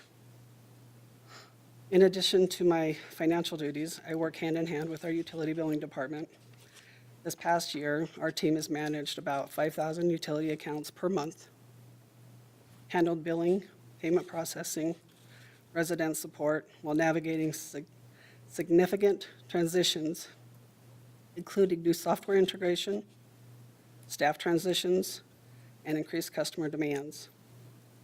Some of the division's highlights include successful meter migration of 3,064 meters, the launch of the upgraded online payment portal in May of '24, now offering auto pay, e-billing, text and pay, multilingual support, mobile access, and historical billing records. Expanded use of census analytics, improving leak detection, usage tracking, and reduced billing discrepancies. Ongoing resident engagement with cost-saving strategies, flexible payment options, and field coordination with collection and distribution. Through these changes, our utility billing team has demonstrated resilience, professionalism, and strong commitment to serving residents. And with that, let me introduce the team that makes the work possible. Finance clerks, Estela Juan Pedro and Mary Chris Warren, their dedication, attention to detail, and daily commitment to residents are at the heart of everything we accomplish. Thank you. Uriwa.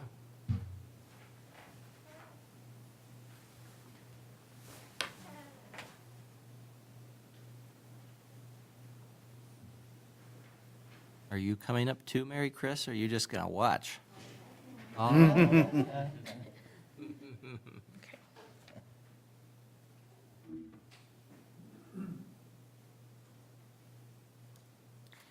Good evening, council members and mayor. I'm one of the finance clerks. Could you please speak up? Yes. First point of contact with citizens visiting City Hall. We respond to citizen requires regarding community events, road work, directions, and other public services. We provide assistance with utility service requests. We work directly with the field staff regarding citizen service requests, such as water breaks, leaks. We also coordinate utility collections and shut-off. More than 300 shut-off notices were sent in multiple months. One cycle included 90-plus water shut-offs for non-payment. And we also service move-in, move-out requests with higher volume during the summer. And that's all I have. Still?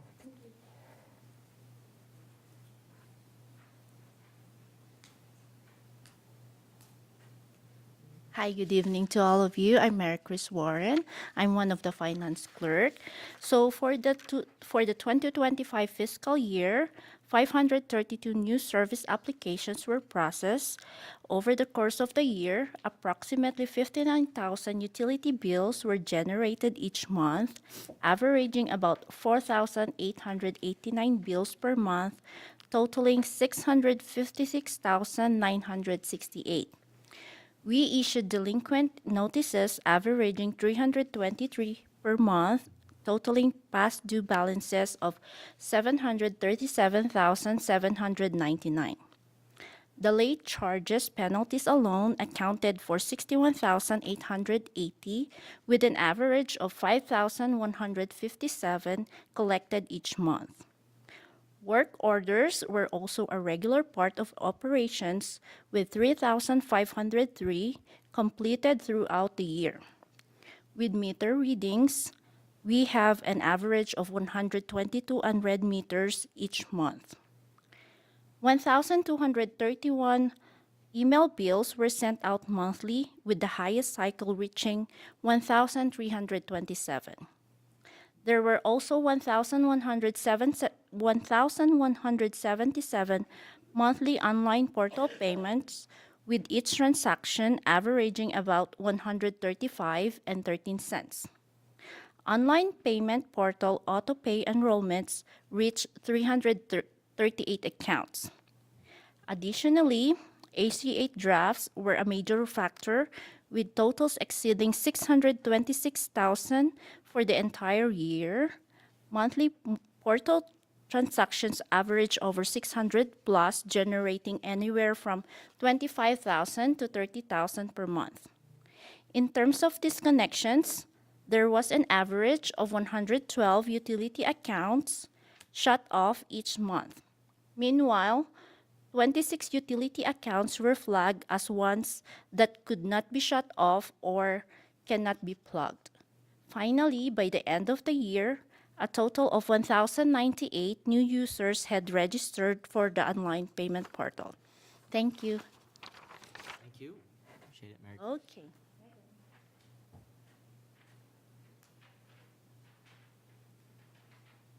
So before you introduce yourself, I think the council needs to know something, that I believe you have said that there is no way on God's green earth you would ever address the council.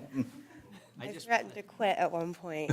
Terrified. Absolutely terrified. And I say this just so people know that this is a big deal. Oh, This it's is a a big red letter day for everyone here. Well, thank you for bringing that up, Mayor. I was going to let you guys know I'm terrified, so if you don't understand me or need me to repeat anything, I will. I'm Megan Miller. I'm the court clerk. The court administrates the operation of the judicial branch of the city government according to the ordinances that you guys adopt.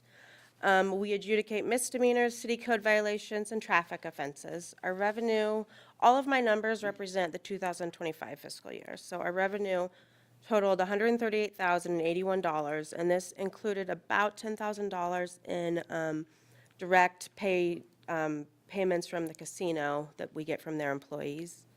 We also do background checks for the casinos, monthly, daily actually, and that was about, this year I think that was a little over $5,000 that they paid us to do background checks. The court is comprised of myself. Our presiding judge, is Teresa McKee. Mr. Rick Sollers is our city prosecutor, and Janet Millard is our public defender. We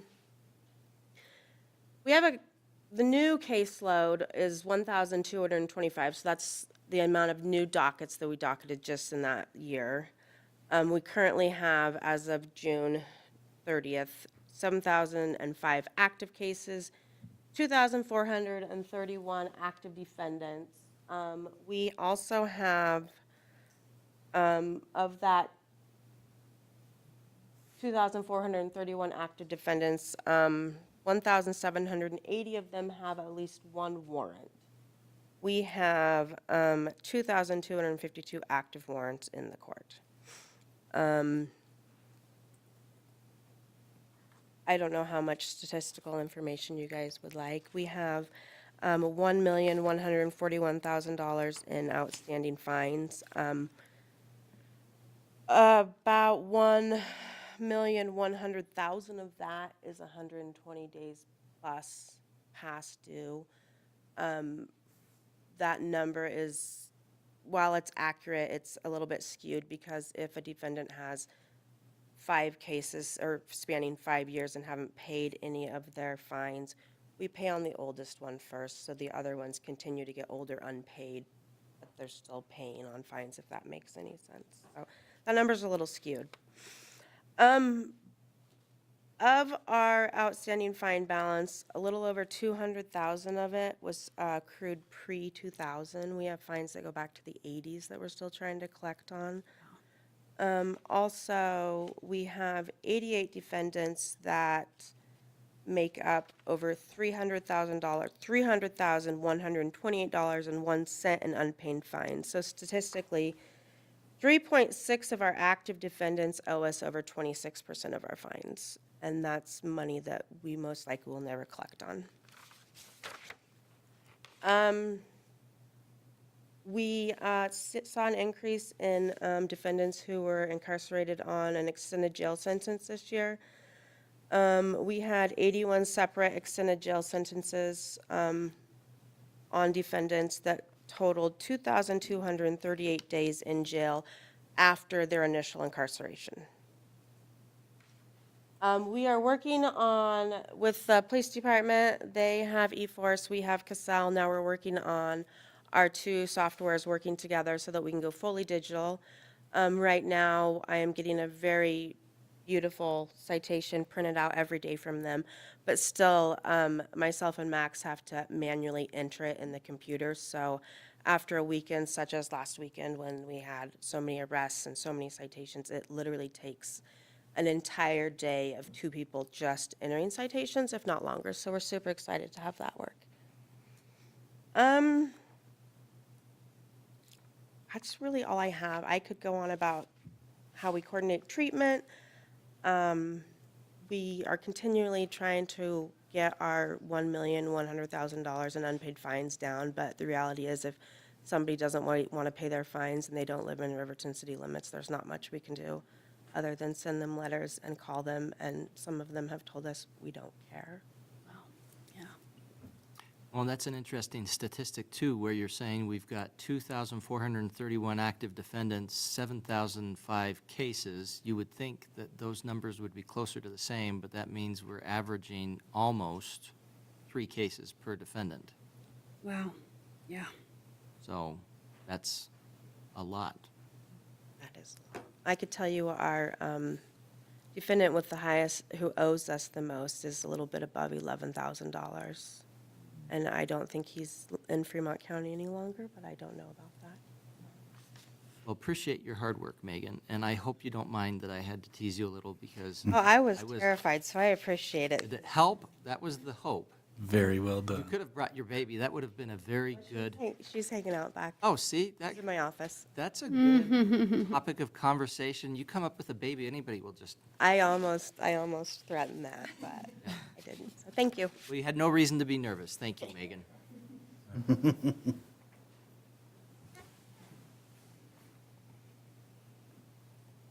I think we've got our IT department coming up.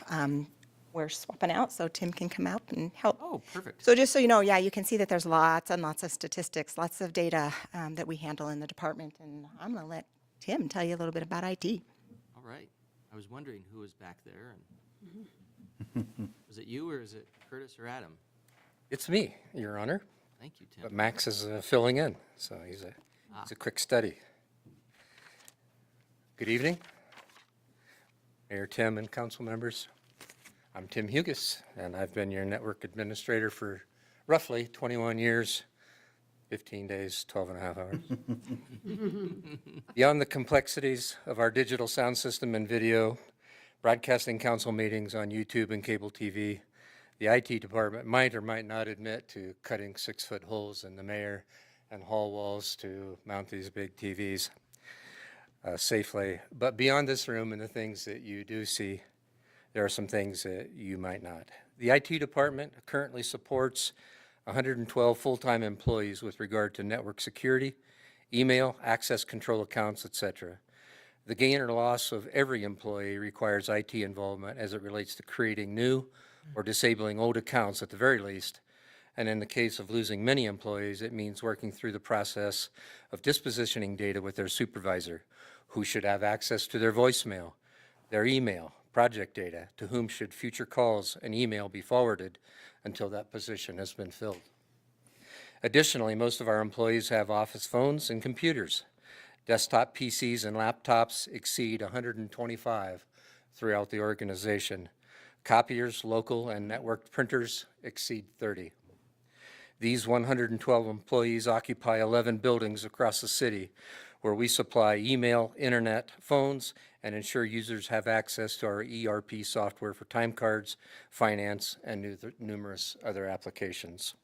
To make this happen, staff has built out a network infrastructure utilizing 5 towers, 11 high-capacity radio links, 2 additional links, and soon to be 4 that provide redundancy for our most critical links. Ultimately, this will total 15 radios, links, and 30 radios. For over 12 consecutive years, IT staff has been certified to climb these communication towers in order to service and maintain them structurally, as well as the equipment they support. Dozens of functions are represented by these 112 employees.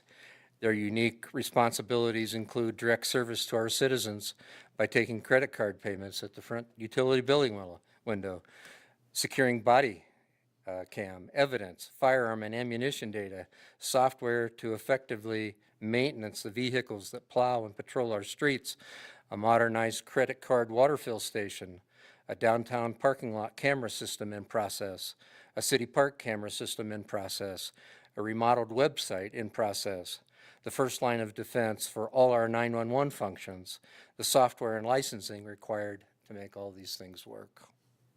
Since most of these applications are on-premise, IT is responsible for the backup, retrieval, and physical security of this data. We currently have about 40 virtual servers running to manage all these things, with a total storage capacity of 50 terabytes, including some off-site redundant servers.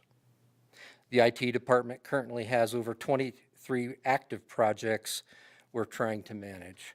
While these projects have technical components, obviously our IT wouldn't be involved. Virtually none of these functions would function without the technical expertise IT brings. This past winter, IT staff diligently supported the water meter project month after month, even to the point of writing code to ensure the accurate migration of data into the new system. This summer, we completed the rollout of mobile data terminals to 17 police vehicles. IT and/or fleet staff wired these vehicles, installed the modems, communication gear, and mounting docks, and prepared the new laptops themselves. Another recent accomplishment was the completion of a security camera system at the airport terminal that Kyle mentioned. IT staff ran almost 4,000 feet of network cable, installed 23 cameras, 9 external, 14 internal, and migrated numerous circuits to a new dedicated rack that houses the server and the UPS that supports the camera system. IT staff are responsible for maintaining and administering access control throughout administration, PD, Public Works, and the airport terminal. And of course, everything needs to be backed up, properly licensed, maintained in a secure manner, conform to records retention schedules, have top-notch cybersecurity protection, pass security audits, and include spam protection to the tune of blocking up to 40,000 bogus email a week. Very soon, we'll be implementing some capital projects, one of which replaces our current Windows and Office applications that have reached end of life. So while Windows and Office won't stop working, it is the case Microsoft will no longer provide security patches, and we don't allow anything with a known vulnerability on our network. Do we have the expertise, thanks to our remarkable and talented staff, to provide superior performance while saving the city money? Yes. Can we do these things in a timely manner while maintaining all our regular responsibilities? Not always to our satisfaction, but folk are patient. But we sure give it the old college try, as my dad used to say. Does every new project spread us ever thinner, burdening us with more responsibility in perpetuity? Pretty much. Again, these things could never be accomplished without our talented and incredibly dedicated staff, namely Adam Wyrick, our network systems analyst, and Curtis Cooper, our level 2 technician. By way of apology, this presentation was intentionally unglamorous for several reasons. First, my name and flashy have never been used in the same sentence.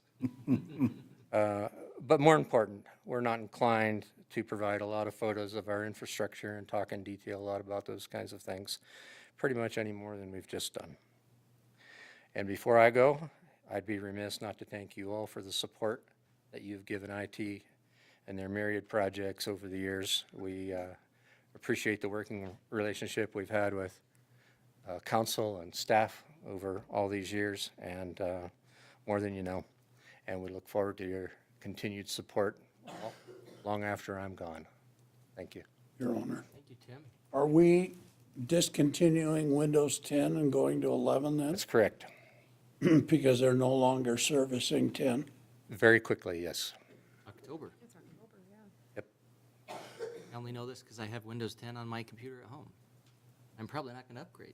I'm surprised it's not 7. Just don't ask us to connect it to the network. I won't. Well, it's an 8-year-old computer. I can't, it doesn't have, it's a 7th generation chip. It needs to be. I have one of those too. I won't bring it in either. Appreciate it, Tim. Much appreciated. Well done. By the way, I need help with my password. I'm just kidding. Capital PASS. I knew we changed it. 3, 4. I knew we changed it just recently. Put a sticky under your keyboard? Come on. We're better than that. Thank you. Our admin assistant, Courtney, couldn't be with us tonight, but I just wanted to just touch base briefly on some of her functions that she does. She basically serves as your primary support for the mayor, elected officials, all of you, and the city administrator. She manages all the phone and front desk traffic, our social media site, our website content. She coordinates our boards and committees, facilitates all travel and credit card checkouts, manages our meeting rooms, park and event reservations, distributes reports and council packets, and then also processes invoices for accounts payable and then handles some of our mail distribution. So we have a very busy and skilled and talented team. I think sometimes we underplay what we do, and then when we start putting it down on paper, there's a lot that goes on behind the scenes that a lot of people don't really realize. And so I want to take some time to thank our team for everything that they do as well. Very diverse. We've got some great sense of humor. I have to wait and see if Megan shows up for work tomorrow. She's okay. It'll be fine. Some of our key accomplishments this year, we ensured transparency and compliance in our finances with 0 audit findings. We had a successful transition to the upgraded metering system, which the team has talked about. Continued improvements of our network infrastructure, increased public safety through our security camera upgrades, and then improved public access to core information online. Some of our future challenges that we deal with we look at it as also as an opportunity, but we want to work on improving our records management automation. We've got about 20 file cabinets in one room and then a complete warehouse in another section of City Hall with all of our records that we're required to maintain and keep organized. And so hopefully at some point we can seek some automated services where we can get those digitized. They would be easier for people to access with less hands-on and less concern about misfilings and different things like that. We want to streamline our public records requests. We're still working on a little bit of a dinosaur system with that. We want to do, some of our challenges are managing delinquent utility accounts. We have some accounts that we are not able to turn off, and our customers know that, our citizens know that, and so that becomes a bit of a frustration for us as we try to manage that process. Of course, we want to reduce our outstanding municipal court fines, get that down to a manageable level, and then also continue our IT upgrades while maintaining our daily operations. All that being said, we're committed to service excellence, transparency, and fiscal responsibility. Our department is definitely built on a foundation of teamwork across all of our divisions, and we look ahead to focus on efficiency, customer service, and community engagement. And with that, I would stand for any questions. Thank you, Mia. You got a great department. Thank you. Appreciate all your hard work. Hard workers. You really do tend to be the face of Riverton, so. Any Hurt to be like questions or anything? Your Honor. Yes. Just, I cannot overstate how well services are rendered from all of the departments, but specifically this one, since we're talking about it tonight. Very, very well done. Thank you. You should all be very, very proud, and having had firsthand experience working with everyone and some new ones, just absolutely fantastic. I have never not had a question answered in a very timely and efficient manner. Thank you. Thank you. Thanks to my team. Your Honor, I was just going to echo what Eric said. I know you don't like to toot your own horn, so toot toot, I'm going to toot it for you. I think you're wonderful. You run an incredible department, and I think it's really nice when you do a presentation like this so the public can kind of get behind the scenes and see what you do, because this city couldn't run without you. Well, thank you. Thank you. Definitely a team effort. So appreciate all my team does. I want to say the same thing. I'm very impressed from day one. Yeah. I told them they could go home after this. Okay. Starting blocks. That's a good time to take a break. I How about agree. We have a recess here at 8:45. We'll come back at 8:55. So Yep. we'll be in recess till 8:55. Thank you.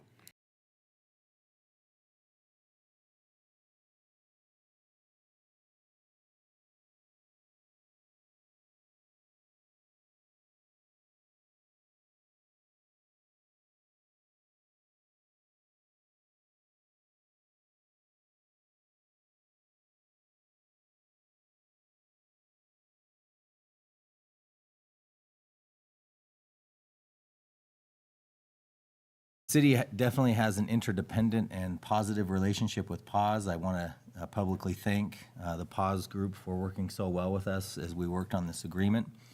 A few points to clarify as it relates to our interdependent relationship. The City of Riverton does have obligation to the residents to perform certain code enforcement activities. Specifically, the Riverton Municipal Code empowers our police department and specifically our animal control officer to impound dogs that are at large. We also have a responsibility to hold the dogs that are impounded or held for a period of 5 days. That way, responsible pet owners can come and reclaim their animal. Riverton Municipal Code also addresses the instance or the event if a dog is held that was at large but doesn't have a responsible pet owner to claim them. It does state that the City of Riverton has the opportunity, if an animal is not claimed after 5 days, to be given away as provided herein. References to municipal code are in the service agreement before you tonight. But I do think it's important to show that we do have a certain service that we are required by municipal code to provide to our residents to protect the health, safety, and welfare. As we work through our requirement to provide code enforcement services, the City of Riverton, almost 30 years ago, built an animal shelter off of Smith Road. Currently, that shelter is leased to PAWS and has been leased for several years to PAWS to support their operation as an animal shelter, but also to support the City of Riverton to have a place to hold the code enforcement or impounded animals, and then also a place to transition the animals should they not be claimed by a responsible pet owner. The city, as mentioned, owns the animal shelter facility and it leases it to PAWS for a $1 annual rate. The city also supports PAWS by surrendering all fees related to animal control to PAWS to support their operations. And the city does cover utility expenses excluding telecommunication for the operation of the facility that it does lease to PAWS. To put it in a point of reference, when we look at gas and electric, that cost that is paid for by the city averages between $5,000 and $6,000 a year. And then water and sewer and sanitation services average about $4,000 a year. So that's an additional roughly $9,000 of in-kind support that the city provides PAWS outside of the community service contract agreement. As related in your packet, the community service contract agreement or the funding agreement or service agreement with PAWS has historically been more involved than with other service providers, and that is because of the interdependent relationship that PAWS has with the city and the code enforcement requirements that we have to provide, we are required to provide to our residents. As communicated, the agreement is ready for your consideration. PAWS has expressed concern over paragraph 6, and you have opportunity now as the governing body to decide exactly how you want to handle paragraph 6 of the agreement. Staff has included its recommendation in the agreement, but has also provided in the packet the proposed wording by the PAWS board. And I'm running to a point where I'm no longer being brief. So, Your Honor and Council, I'm happy to leave it there. I know you have this information, and through other correspondence, I think you're up to date on this agreement, and therefore yield the floor to you, but would stand for any questions if you have it. All right, thank you. I'd entertain a motion to approve the service agreement as presented between the City of Riverton and PAWS for Life Animal League, or any other motions in terms of. So moved. Your Honor. Yes, ma'am. Before, I guess, too much more discussion, though, do we have a second for the motion to approve? So what's your motion for, just to be clear, Councilman Larson? To Would it be approve just- the agreement between the City of Riverton and PAWS. Okay, as it's presented in the packet then, without any changes? Is that correct? Yes. Okay, thank Thank you. We have a motion to approve the agreement between City of Riverton and Paws for Life Animal League. Do we have a second? Gonna die. We have a second? All right. We don't have a second, then that would die for lack of a second. Final call. All right, any other motions? Your Thank you, Honor. Councilman Larson. Yes, I ma'am. would move to substitute the wording as written by the city to adopt number 6 as written in the request of PAWS for their wording. Would you like me to read that? Same one that's in the packet, correct? That's in the staff report, is that correct? That's correct. I don't think we need to read that. I think it'd be clear. Is that clear enough, Max and Mia? Okay. I have a motion to adopt the service agreement with the modification as noted for paragraph 6. Do we have a second? Second. Second by Councilman Carr. Discussion on those. Your Honor. Councilwoman Johnson?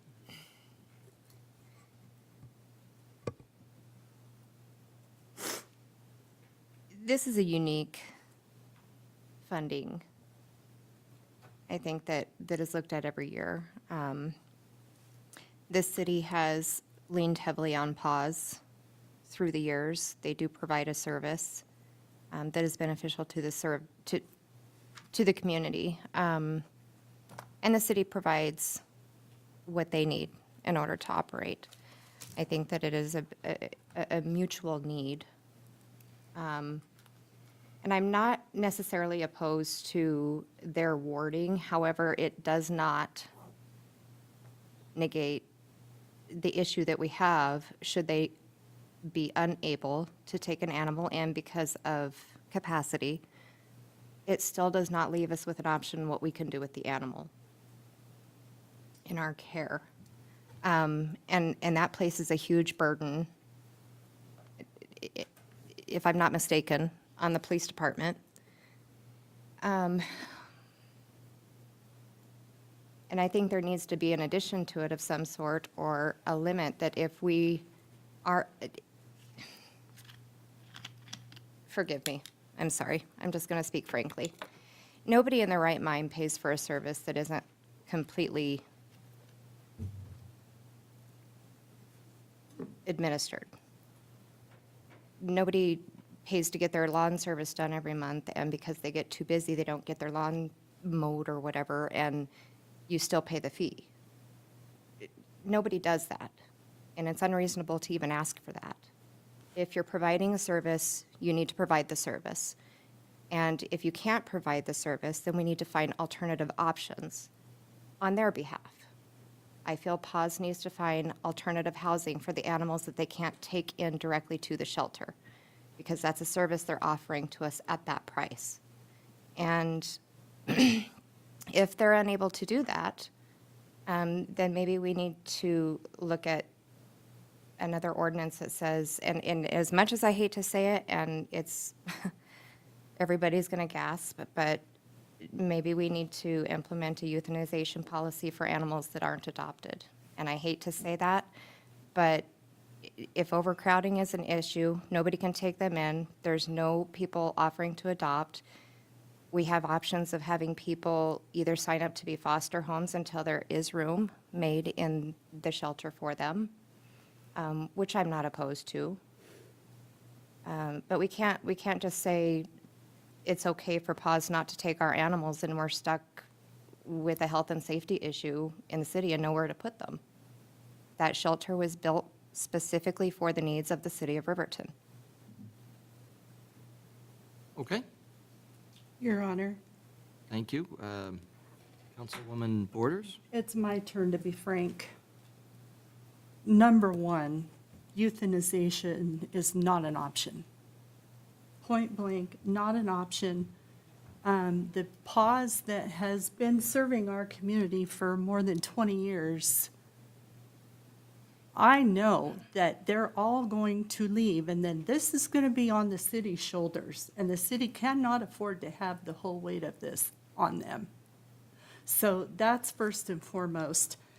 As far as the language change, I think this is pretty reasonable, and I'm just going to read the paragraph so the public understands what PAWS is willing to do to try to resolve this situation.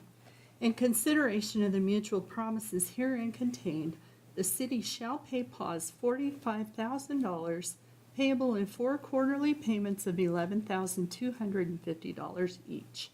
In the event that PAWS is unable to accept and house animals safely due to facility capacity, it shall be the sole responsibility of the city to secure and fund alternative housing for such animals. The city agrees to bear all costs associated with this alternative housing, with the exception of food, which PAWS will provide. In a collaborative effort to prevent fatal diseases among the community's animals, the city agrees to have an animal they adopt out to be vaccinated. PAWS agrees to provide and pay for vaccinations.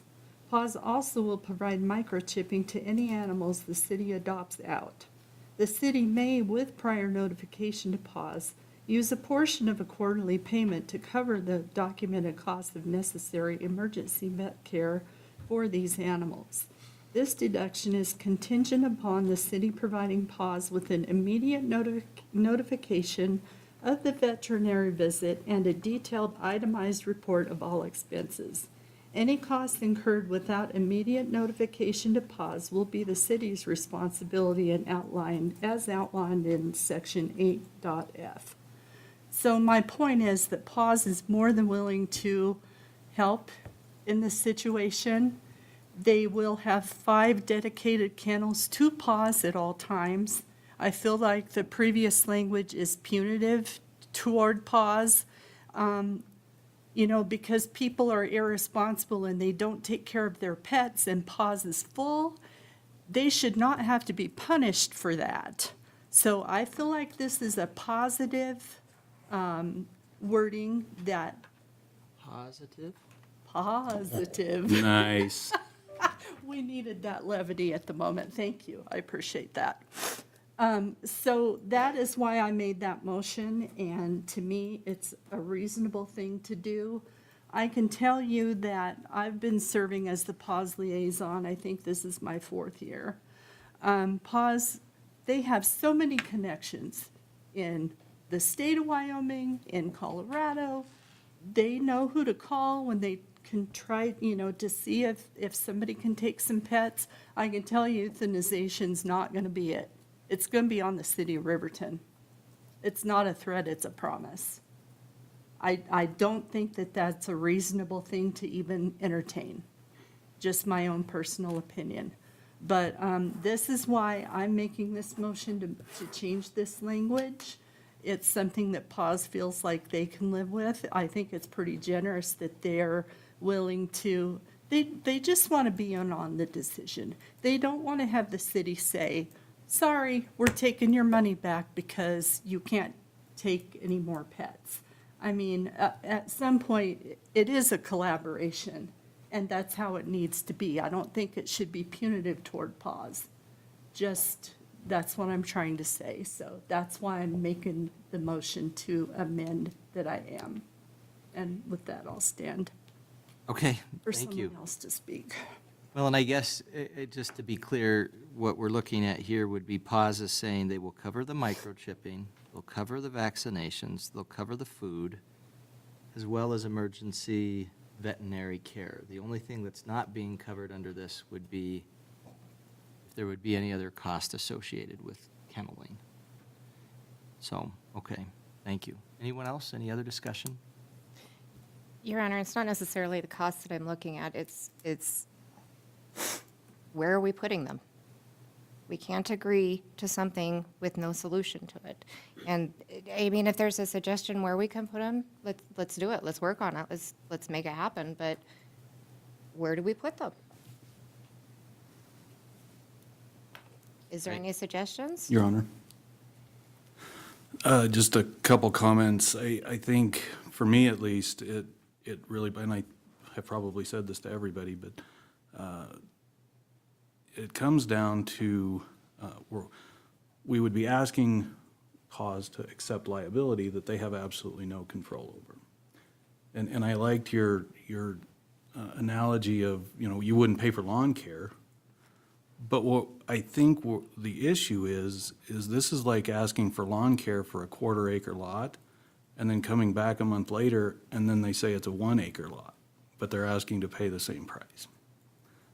So again, I go back to, it's really a liability issue that the PAWS does not have much control over. And if we start eliminating or seeking repayment on the $45,000 that they've already budgeted, that makes it very, very difficult for them. No one can budget for that. And when I look at $45,000 versus a $38 million budget, that's 0.1% of the total budget. Even if we doubled the $45,000 in additional kenneling fees, we're still only talking about 0.2% of the entire budget. It's there somewhere. So I don't have any issues with this language. I think they're being fair. But again, it really boils down to asking them to accept liability that they don't have control over, for me. Well, and I think an interesting point is that this really is something where both the city and PAWS benefit. Let's say the city, and I'm just saying the agreement in general and the partnership with PAWS. Let's say the city decided we're not going to kennel these dogs for any longer than what we have to per our ordinance, and then at that point we euthanize them. Not saying that we would want to do that, but that's something that we are providing to PAWS. We're saying we're not euthanizing animals that we might otherwise perhaps decide to euthanize. And honestly, that's still possible under the agreement, frankly. If PAWS didn't have room and we didn't have a place to put them, we could hold them for the time period and then euthanize them at that point. I'm not encouraging that, but I'm just saying this leaves that possibility open, which gives PAWS incentive to try to make sure that they have room when they can, because then they're having their mission of not euthanizing animals be able to go through. It's a difficult thing all around. I do appreciate how much PAWS has been trying to, I think, meet in the middle. We kind of started with an idea of we would be able to come back and say whatever expenses that we think are reasonable can be taken out of your amount. And PAWS initially was saying, we don't want to do that. And I see this as something where they're trying to come part way. Microchipping, vaccinations, food, that's huge. That's a large expense. That's probably your biggest expense. Other than personnel, but that's not, some budgets are huge on personnel. The PAWS budget is not it's mainly care for animals. So I see this as trying to come part way. Now, I do see, though, that it doesn't solve the whole problem. And that's where I really appreciate Mr. Butterfield's analysis, where he's saying you have to see this as two different things. One, the city supporting a mission that is, we're trying to protect animals. We're trying to get homes for animals, for forever homes. More puns. Oh, my gosh. It's getting late. You got to help us out, right? Coming. That's right. So, but there's also a second service, which is preventing these animals from running free and us trying to figure out what to do with them. So there's two things there, and I completely agree we need to be looking at it carefully and trying to figure it out. But I'll be honest, I appreciate this language here. I think it's trying to be collaborative. It captures what I was kind of looking for, which isn't necessarily solving it, but it is saying we're going to bear some of that cost rather than just saying the city has to bear it. But that's just me. My biggest suggestion would be if we could get foster homes just lined up, we can call them, that will agree to take the overflow of pets for up to 3 months. Set a time limit on it. You may have them for 3 months. And exhaust every effort we can to find them a home before we would have to make the decision nobody wants to make. But we have to have a place to put these pets in the event. And how often does it even really happen, honestly? It's Low probability. probably a low probability. So if we had foster homes on hand that we could call and say, hey, PAWS is full, can you guys accept them for a few months until they're able to make room? I just want to incorporate that into the language, that there will be a placement for these animals. It isn't necessarily about the cost, the cost that we've already incurred beyond the time that they couldn't. That's whatever, it's already been spent, we can move forward from there. But moving forward, we have to have something in place that says, you're gonna provide this service, and if you can't take them, there's a foster home we can take them to. We can't put them in the Sallyport, we can't put them outside. We have to have an answer to that. Right? Your Honor. Any other discussion? Just real quick, I really appreciate that thought. That is a really good idea. I would say, I think we've opened a discussion that needs to happen more, but we need to get this MOU in place. And this will be a stopgap for the year for their funding. And I think we've got good language. I think we're home if we can just get this passed. But I do think we need to open up further discussion within our next year before contracts for community services comes up again, so that we're not going through the same exercise year after year. Well, I think that's a good point. I mean, I appreciate and I know that PAWS does very well at trying to find foster homes and find them. And we do have different animals that do stay with foster families. But you're right. I mean, we've experimented with some different things in terms of having them here and available and at the police department. That does not work. That has not worked. So you're right. We need to figure out some alternatives. And I also agree, you're right. This doesn't give us those alternatives. But I do think that in terms of what we could pass now and kind of make it clear in terms of different responsibilities for the different parties, it's a start. We can get this passed, and we can keep looking at different options for that as we go forward through the year. So, any other? I just wondered if the PAWS representatives have anything to add? Mayor, council people, my name's Lonnie Slack, Director of PAWS. It's never been our intention to keep animals very long. I would like to get them to get moved out as quickly as possible. You know, we worked on it. We've hit a bit of a perfect storm. My idea on this, why we have so many dogs, was we came out of COVID a couple years, then all of a sudden things got expensive. People had to go back to work. They didn't care about their animals anymore. We're not the only shelter that's in this problem. It's happening everywhere. We generally can transfer critters out, but we've been hit a stall on it. You know, we kind of worked on it. I worked with the chief, and we thought maybe we can get 3 open cells for RPD all the time. And what happened the next day? Intake of 7, and 1 was a biter. So it just, I mean, we felt like every time, take a little step forward, then we end up going back steps. And it's heartbreaking, it's hard, it's difficult. And, you know, I don't, honestly, outside of building us a several $million facility, I don't know how we're going to be able to get this to go away.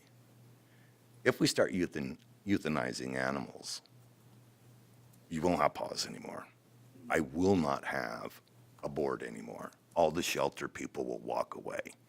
They've warned me about it. They've told me about it. You know, and the $5,000-6,000 on electricity, 44-ish thousand on water, plus the 44,000, that 45,000 you give us, we're running right around 250, several years ago, $250,000 is what it takes us to operate a year. That was a couple years ago. We're sitting in the high, we're almost $350,000. And we don't have a newer facility, we don't have any of that. I mean, that's just trying to, and, you know, staff, keeping the critters vaccinated, getting them fixed and spayed and back out.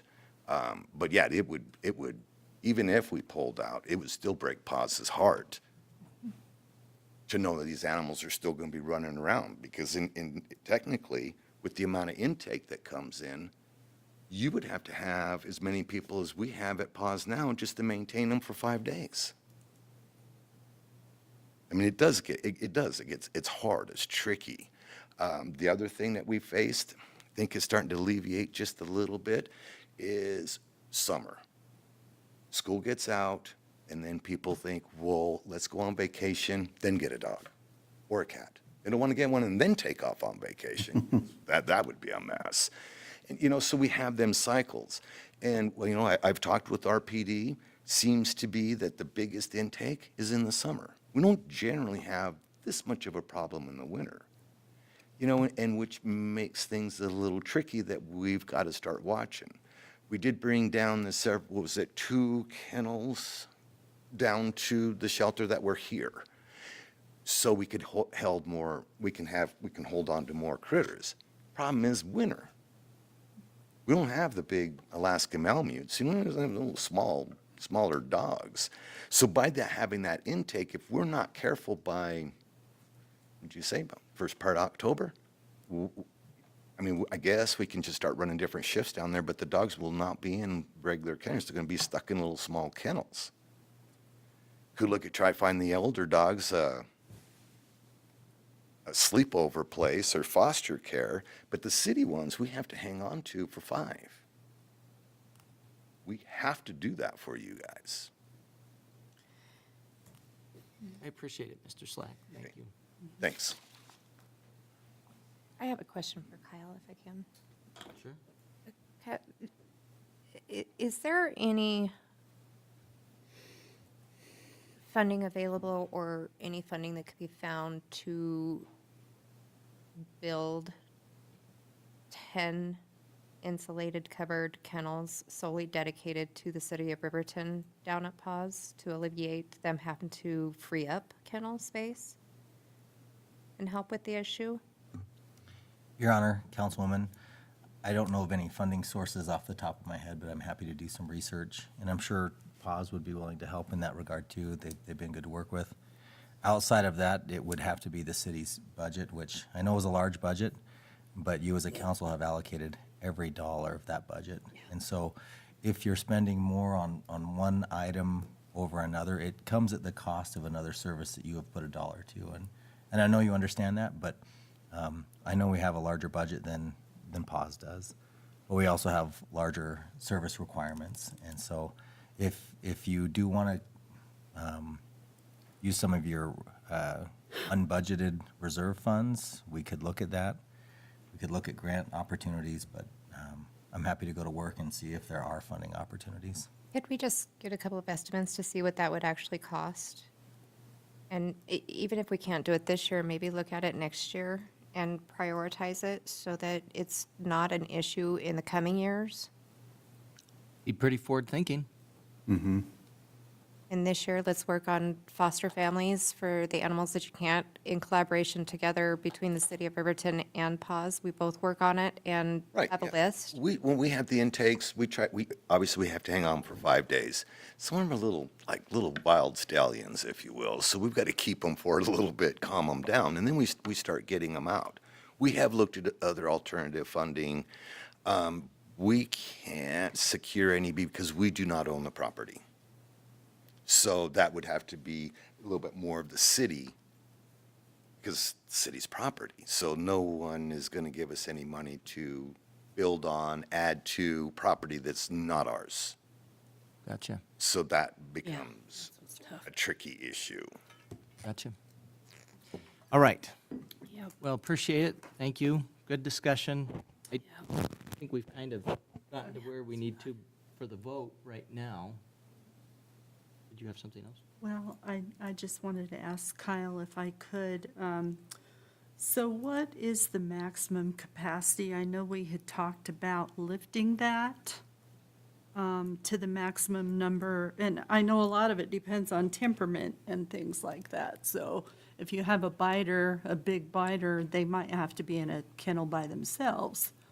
But I was just wondering what was decided about that. We have 26 kennels, trying to keep constantly 3 to 5 open for RPD at any given time. But like I said, got it down to about 3 open, and then that evening, they had an intake of 7 very large dogs. So it just keeps fluctuating. I mean, we think we're on top of it, and we're not on top of it. So that's, and Ashley, is it the same amount on cats? Ish. So the shelter was built incorrectly for standards now, whatever was happening way back in the day. So we cannot separate the dogs in one kennel because we don't have the guillotine doors, so we can't open it from the back. It means the shelter staff would have to come in to pull one dog out and then change the gate. So and if something happened in there in the middle of the night, we don't double them. I mean, we can get moms with puppies, they can stay together, but just because one came in at 7 o'clock on one morning and another one came in at noon, they can't go together.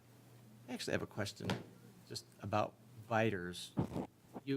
I mean, Wyoming statute doesn't allow you to harbor a vicious dog. How do you deal with that? I mean, if they get, you handle it as it should be per Wyoming statute, that they're not. What we did on this recent one is the dog bit a young girl. I don't know how old, not my need to know. The dog was transferred to the stock doc to be held for 10 days to see if it had rabies. I really did not want that dog transferred back to or to come to the shelter because we don't have staff that are trained to handle a 100-pound biter.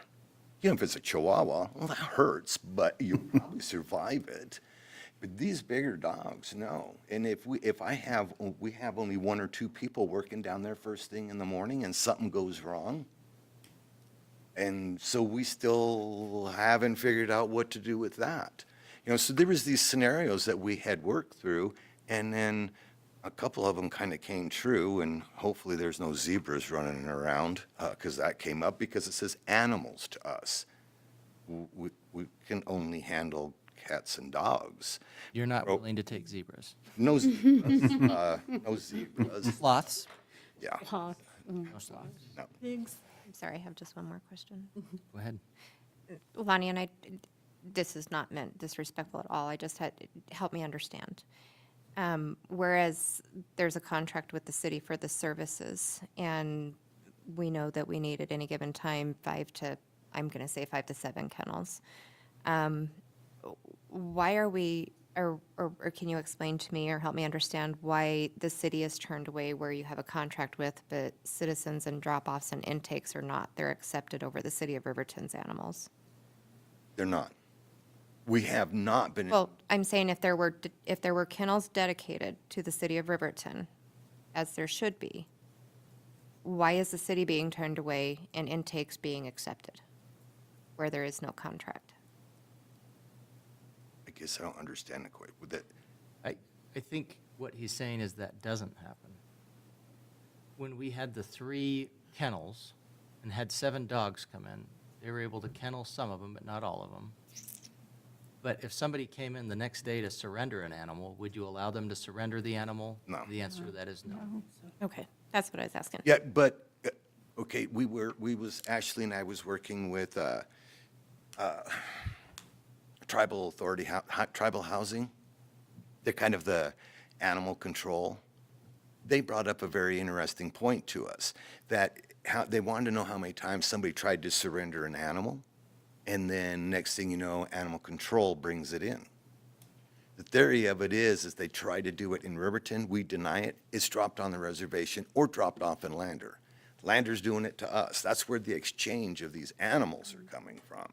So people are getting pretty tricky. I guess it's kind of like not paying your electric bill or whatever can't be shut off. And some people figured it out, and then they just run with it.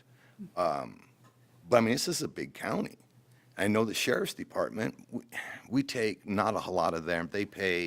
They run out of money halfway through the summer, and then we just don't get any more intakes from them. I don't know what they're doing.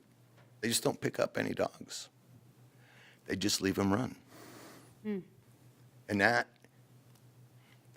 that's a sad situation. But I also know we cannot have that happening in Riverton. We just cannot. I'm not unsympathetic to what needs to happen. Just don't, with space, money, and it's always going to be that. More space, more money. But we get through this year, I'm more than willing. We can all sit down again, and not to hammer out words, but I'm perfectly fine with trying to find different ways.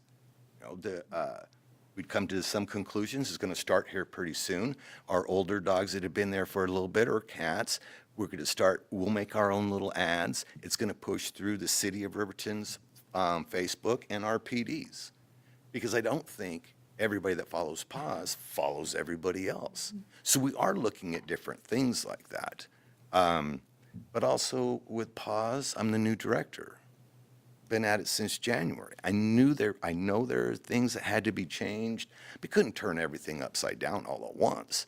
Now when I got to keep track of all these critters and make sure I could keep the shelter staff, keep animals safe. So we're systematically making things better. Periodically something blows up, and here we are. All right. Call for the vote. That sounds great to me. All in favor of passage of the Paws for Life service agreement between the City of Riverton and Paws for Life Animal League with the change to paragraph 6 as proposed by Paws, say aye. Aye. Aye. Any opposed, say nay. I vote aye. Motion passes. Thank you for being here and sticking around. And all right, out-of-city water line agreement, 441 South Major Avenue, Riverton Youth Soccer Association.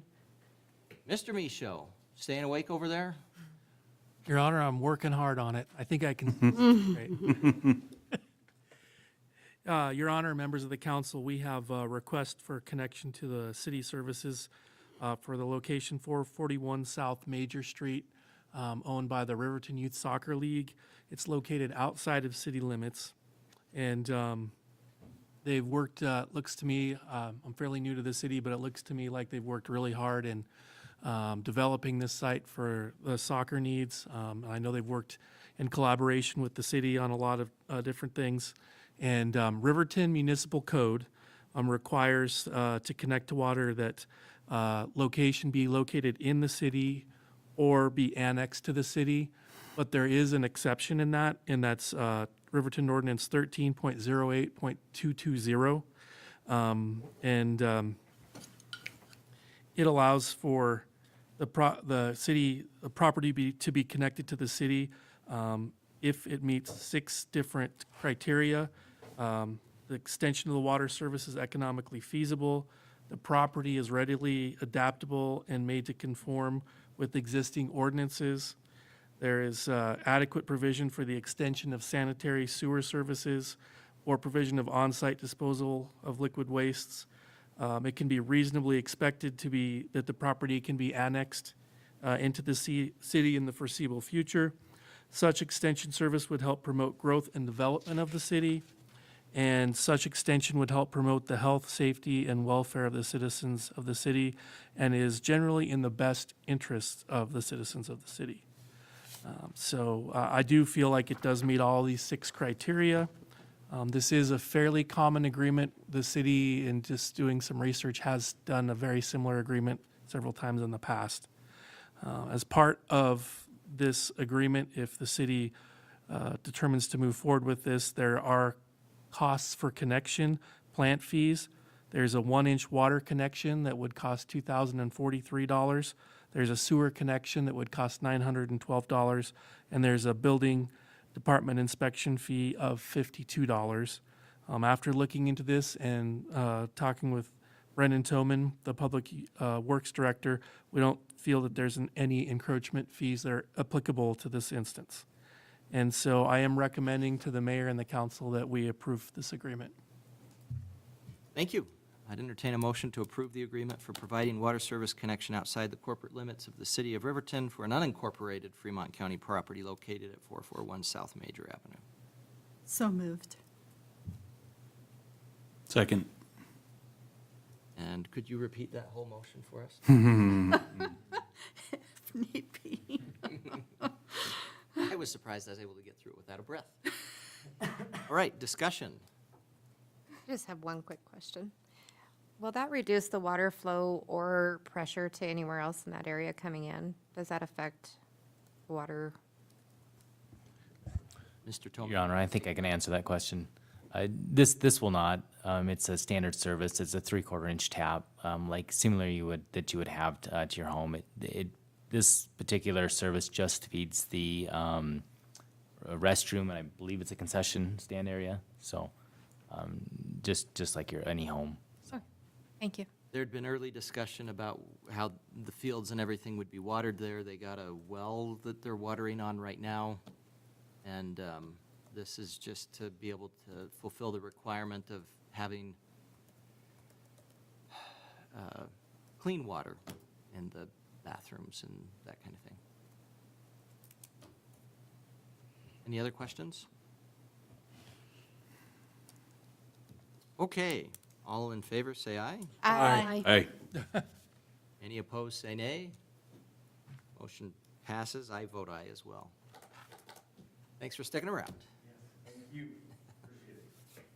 Anybody that drives by there, which by the way, I drive by there regularly and I've been able to see it, and it looks awesome. Really nice. You've done a great job out there. And I think of all the things that, and I don't know, I know we've had a lot of half-cent discussion in the media and everything, but that was a great way to boost the economy, I thought. So, great job. Thank you. Appreciate it. All right, consideration of bid, loader for wastewater treatment plant, Public Works Director's report, please. Thank you, Your Honor. The Riverton City Council authorized the purchase of one new standard lift wheel loader. With attachments, this would be a loader used at the wastewater treatment plant. This was authorized for the fiscal year budget of 2026, this current year. The City Council placed $245,376 and allocated that for the purchase of this loader. It included the procurement of the loader, 3 attachments, and then also optional snow plow pusher attachment as well. There is currently at the plant, there's a 2005 Caterpillar loader that is at the plant and needing more and more repairs each year. State statute required that the purchase of the vehicle be competitively bid. The bid was advertised July 30th and then closed on August 14th. The bids were opened at 11 a.m. and 2 different bids were received. The 2 bids were from Wyoming Machinery Company, which provided one new standard lift wheel loader with attachments and a snow pusher. That price was $189,689.55.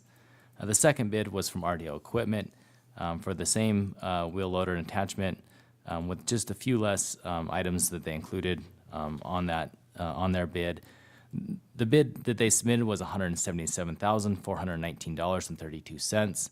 It was then realized that that didn't meet the full specs, as it didn't provide an 82-month warranty.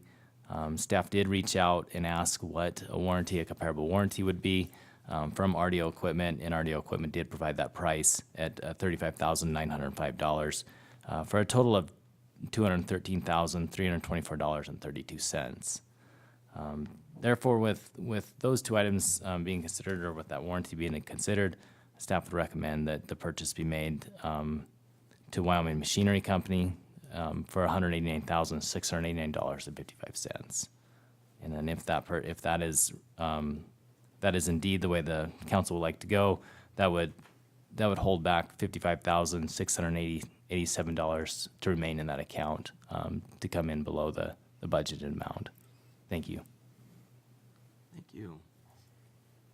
I'd entertain a motion to approve the purchase of a new standard lift wheel loader with attachments to Wyoming Machinery in the amount of $189,689.55. So Moved. Second? Councilwoman Johnson with the motion, Councilman Carr with the second. Discussions on that. Your Honor. Yes, sir. This does include on 189,689.55, that does include the 84-month warranty. Your Honor, it does, correct. 84-month unlimited hour warranty. Unlimited. What does that mean? It means probably it's going to time out in 84 months before the unlimited hours are met. Also, it is, I should clarify, we do have a representative from Wyoming Machinery here. That warranty is an all-inclusive warranty, includes parts, labor, time and materials, travel time, and then there is also, with Wyoming Machinery, this Caterpillar dealer, there is a technician in Lander, so it's very much closer than the other competitor, which was out of Casper. So we don't have to put it on a flatbed and drive it to Casper to get it fixed? That, Your Honor, that would be very rare. Yeah. Nope. Well, that happens at the solid waste quite a few times, so I'm asking. Any other questions, comments, concerns? This includes tires? Tires? All four, I believe. 4 tires? What if we want 8? And a tank of gas. Does it come with a full tank of gas? Hopefully not gas. Yeah, hopefully not gas. Diesel, please. No, Diesel, yeah. off-road diesel. Any other questions? Okay. Thank you. And thank you for staying on top of these, Mr. Tolman, and following up with some of that about the warranty. I mean, that's good to know. That's the kinds of things we need to know when we're up here making those decisions. Thank you, Mr. Mayor. I should recognize Lane Davis, our Fleet and Sanitation Supervisor, who has helped tremendously with this as well. So, Well, definitely express our thanks to him. absolutely. All right. All in favor, say aye. Aye. Aye. Any opposed, say nay. Motion passes. Thank you for Thank sticking you. around, Dan. Great. Sounds great. Thank you. Take care. Dan Holman. Holman. Yep. I was going to say Coleman. Yeah. Introduce You're myself. close. I gotta say his name like 10 times so I can remember. Yep. And not that I'm going to remember him the next time I see him. All right, consideration of bid, 1-ton service truck. Public Works Director's report, please. Thank you, Your Honor. The Riverton City Council authorized the purchase of one new 1-ton crew cab, 4-wheel drive work truck with a crane-ready utility box. This would be for the utility division, the collection distribution division. The city council then, you guys then budgeted $90,000 for the total project, which included the procurement of the vehicle and then purchase and installation of the utility box. That all went out to bid July 30th of 2025, and then bids were closed August 14th of 2025, similar to the loader. Bids were opened at 11:30 on August 14th, 11:30 a.m. 4 bids were received, and all these bids were responsive. I'll read them from the highest bid to the lowest bid, and they were received, all of them for the 1-ton crew cab 4-wheel drive work truck with the crane-ready utility box. And that's the last time I'm going to say that. The high bid was from Fremont Motor Company and Lander at $92,408.05. The next lower bid was from Griner Ford and Casper for $91,725. The next low bid was Sheraton Motors Company. It was a GMC vehicle at $82,579 and no change. And then finally, the low bid was from Fremont Chevrolet Buick GMC here in Riverton for $81,994 and no change. With that, with all the bids being responsive, Fremont Chevy being the lowest bid, the staff, our staff and myself would recommend that the city of Riverton award the bid to Fremont Motor GMC in the amount of $81,994 and no change. Great. I'd entertain a motion for that then, to approve the purchase of the 1-ton 4-wheel drive work truck with crane-ready utility box. You didn't say it, but I will. To Fremont Chevy Buick GMC in the amount of $81,944. So moved. Second. Motion by Councilman Carr, second by Councilwoman Borders. Any discussion here?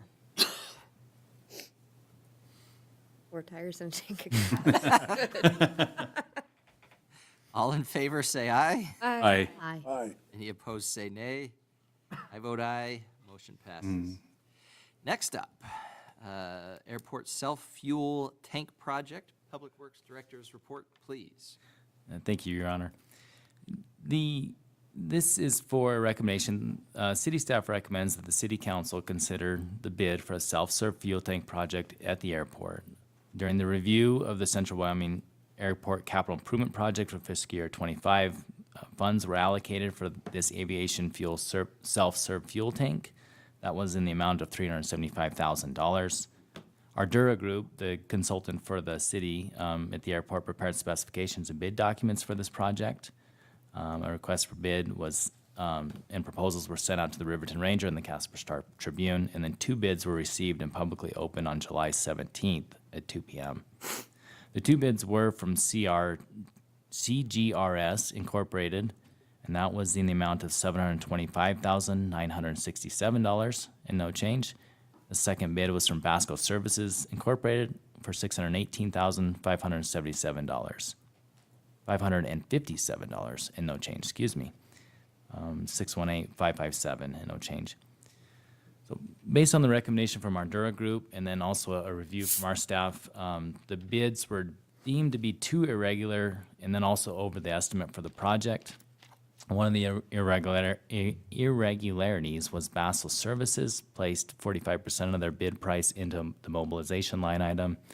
That was deliberately from the specifications not allowed, as only 10% was allowed to be put into the mobilization bid item for the project. So that when the contractor got the project and it got paid half of mobilization, they didn't get a huge sum of money, they got a smaller sum of money. Staff recommends to reject all these bids, and with some conversations with Ardura, the hope is to go back in the spring, re-engineer this, and then put this back out for bid with some local contractors maybe bidding on it as well. So thank you, and I'll answer any questions that you have. Thank you. This is a little bit of a weird situation, and we might have somebody on the council who will remain nameless that might have an issue with this, but I think it's okay to do, which is if we had a motion to reject all bids. It's a little bit unique because it's kind of a motion in the negative, but that's kind of what I think would be the way to do this. So, Your Honor, I'd make that motion to reject all bids I'll second that. for the airport self-serving fuel station. okay, motion by Councilman Larson, second by Councilwoman Johnson. And yet we know we need a self-service station. But engineer's estimate of 302 and average price is 675. If you divide them by 2, it seems like there's a thumb on the scale. Or we are uneducated in how to design a proper self-service gas station. Right, and this is an interesting situation. I don't know that I've ever seen something that's a more than 100% over the engineer's estimate. That's crazy. Your What's Honor. wrong with you engineers? Just a couple comments. Go ahead. Or What's questions. wrong with you or something else? Wow. Is that it? Wow. The engineer definitely hates to be the low bidder, but when you're the low bidder by that much, is this all inflationary cost? Is this, Yeah, what happened? yeah, few things here, if I can speak to this, Mr. Chairman. Mr. Engineer? A couple things, not even from an engineer perspective, but just how this was bid. This project involved the boring of a line underneath the apron of the airport, and that boring cost came in about 3 times of what the engineer thought it would come in as. Also, there was no local contractors bidding on this, only contractors that are nationwide that kind of hunt these projects down. Riverton is a little bit of a island here where some of this stuff is hard to get here. They also asked for some concrete to be poured in here where concrete work was being done, not locally, but out of state. Basso Services, I know for a fact, had just bid a similar project in Erie, Colorado, and put in something here, and not this price. So there's a number of factors here, also the wrong time of the year to bid this, and that's the recommendation to go and bid this in the spring where some other local folks that even pour concrete can come in and take care of some of this. I think we would get some prices that are a little bit more in line, and some of our local contractors could do this as well. Because we're going to rebid in the same fiscal year, are we pretty sure we can go back to the FAA and YDOT and potentially increase that funding source? Mr. Chairman, at this time, I don't know. I should say that's the best answer I have. Sure. We will look into it, though. Okay. Your Honor, I can help with that. It's important to denote which sources of fund we're using from the FAA. Airport Improvement Program funds cannot be used for revenue-generating infrastructure. So if we were charging fees at our parking lot, we could not use AIP funds. Since we don't, we utilize AIP funds. This fuel tank will be a revenue-generating piece of infrastructure, and therefore the AIP program cannot be utilized to support this project. The way that we're utilizing our partnership with the FAA is through the Bipartisan Infrastructure Law direct allocation funds, which are finite. We have a certain amount that was awarded to us, and we've been programming those over the last 5 years. And so if we were to seek additional funds from the FAA, it would have to come through another program, which I don't know if they have that. Another area where you can explore are the PFC funds, which aren't as restricted as the AIP funds. So just to provide a little bit of information as we continue this project forward. One question, Your Honor. Yes, sir. With a gas station costing $725,000, what possible generation are we gonna, is this amortized to year 5,000 or closer to the end of whatever? I mean, how do we justify $700,000 for a gas station? Do we have that much traffic? I mean, what's your revenue projection on this fuel service? We'd make it all back in a year? Your Honor, Councilman, those are numbers that I know the previous airport manager ran, and we can provide those. Your point is well taken that there is a cost-benefit ratio that we need to explore. To the FAA, it's not so much one of their considerations. Basically, if you charge fees for anything related to the infrastructure, whether or not you're going to recoup it over a certain number of years, they just won't participate. I'm not interested in that. This is a business for somebody, and what is our return? So the question, I guess, really is it's like, okay, we could see this if we were gonna spend $600,000 and we were gonna make $750,000 in a year, then I could say, we could swallow that. But that is, you're right. I mean, what are we talking about being able to? I mean, I know it's a convenience, because I fly a lot of airplanes in and out of Riverton, and gas is hard to get by, and self-service is really cool. But is it $725,000? You're saying, I mean, if I'm reading what you're saying, is it worthwhile to even continue to do this if we're not gonna get the help from the FAA and if we're not gonna be making? Well, if we're not gonna make money on it, What's the ROI? Yeah. why? It's like having a cafe that's closed. That doesn't happen. But I think that's going to be hard to determine because they've never had one before, correct? So we don't know the amount of aircraft that would come in and utilize it. Well, sure we do. We know how many planes stop and start in Riverton, and we can estimate what they're gonna consume. But They might not want to use the self-service kiosk, though. or they're not stopping here because there's not a self-service kiosk. There's a lot of factors And that that's go into actually, that. that's part of the reason why I think we started talking about this, is because we had found out we have aircraft that don't stop here because we don't have a cell phone. So that's what I'm saying. It would be hard to gauge, like, until that information got out wholly, that We could do a survey. Do we? Yeah, I was gonna say. Your Honor, maybe just to provide final point on that, the airport board did look at this, and with the proposed costs at the time that we thought were going to come in for this project, there was value in pursuing this. And Councilwoman Johnson is absolutely correct. There's a market opportunity because we do know that we can improve and increase the general aviation traffic by offering this service.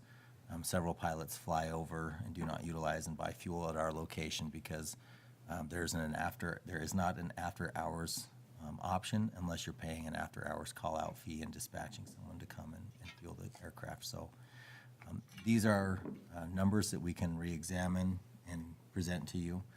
But I do think it's important to note that it's helpful to have improved and increased general aviation services at our airport to make it more self-sustaining.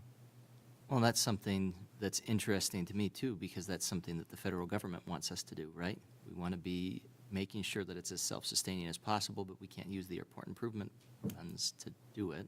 Anyway, just makes it a unique catch-22, which I think I'm actually using that phrase correctly there. it might even be unique if we don't know what the airport status is after 2027, 2026, is it? Are you pouring a bunch of money into it and then not being able to utilize it fully? Well, and I think that's an important thing to mention, though, is that there's a difference between the services provided at the airport that are general aviation versus commercial air. Even if commercial air weren't there, there's still a need for general aviation services there, for what it's worth. Unless I'm mistaken, Mr. Toman? No, that's correct. Yep, you state that correctly. Okay. Anything else, or are we ready? Just real quick, I also think, utilizing local contractors will probably greatly reduce the cost. I imagine. And by that, I mean, somebody in state. Hopefully, we can get more than 2 next time. That would be great. Yeah. I could go dig a hole. I don't know if it counts as boring a hole, but You could take your kids with you. yeah, just You go have get a couple enough shovels. kids, you could It'll take a dig couple hole. months. 24 hours a day. All right, all in favor, say aye. Aye. Aye. Aye. Couple ayes. Any opposed, say nay. Motion passes. I vote aye. Moving on, second reading, Stover Edition Alley Vacation, not something at the beach. Mr. Michaud. Thank you, Your Honor, members of the council. Also, there's no crane in the back of a one-ton bed truck. See you later. So yes, we have the address here is 901 West Main, which, just so everybody's reference, is located on top of the hill on West Main on the south side of the street. The Stover Edition was replatted a few months ago as part of some business development, and as part of this alley vacation, it requires 50%, at least 50% of the neighbors, a majority, are required to support this or petition it. In this case, we have 100% of the neighbors that are supporting this. It's required by state law for the city to approve an alley vacation. The state law is 15-4-305, that it has to be approved via ordinance, which means 3 readings. So tonight we have the second reading. And then as a result of the first reading discussion, the council requested a market value analysis, which I have included as part of this. And so we're looking at an alleyway that's 20 feet wide by 200 feet long, or a total of 4,000 square feet. The estimate was 90 cents per square foot or $3,600. And for comparison for this, a few months ago when we were working on the St. Margaret's alleyway, it was 6,000 square feet. It was estimated at 75 cents per square foot or a total of $4,500.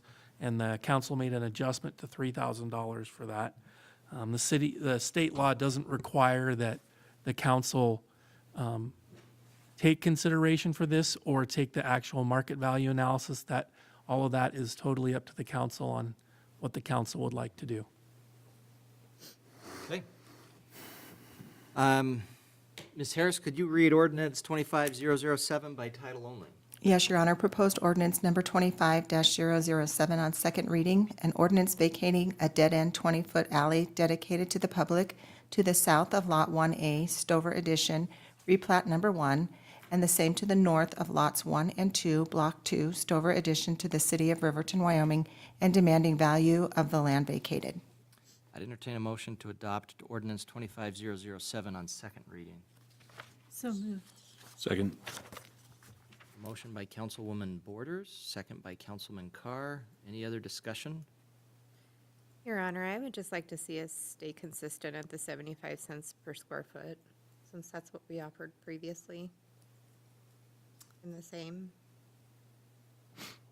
And I can understand that. At the same time, though, also, it'd be kind of like if we sat there and said, we're going to value a home or property in one place the same as in another.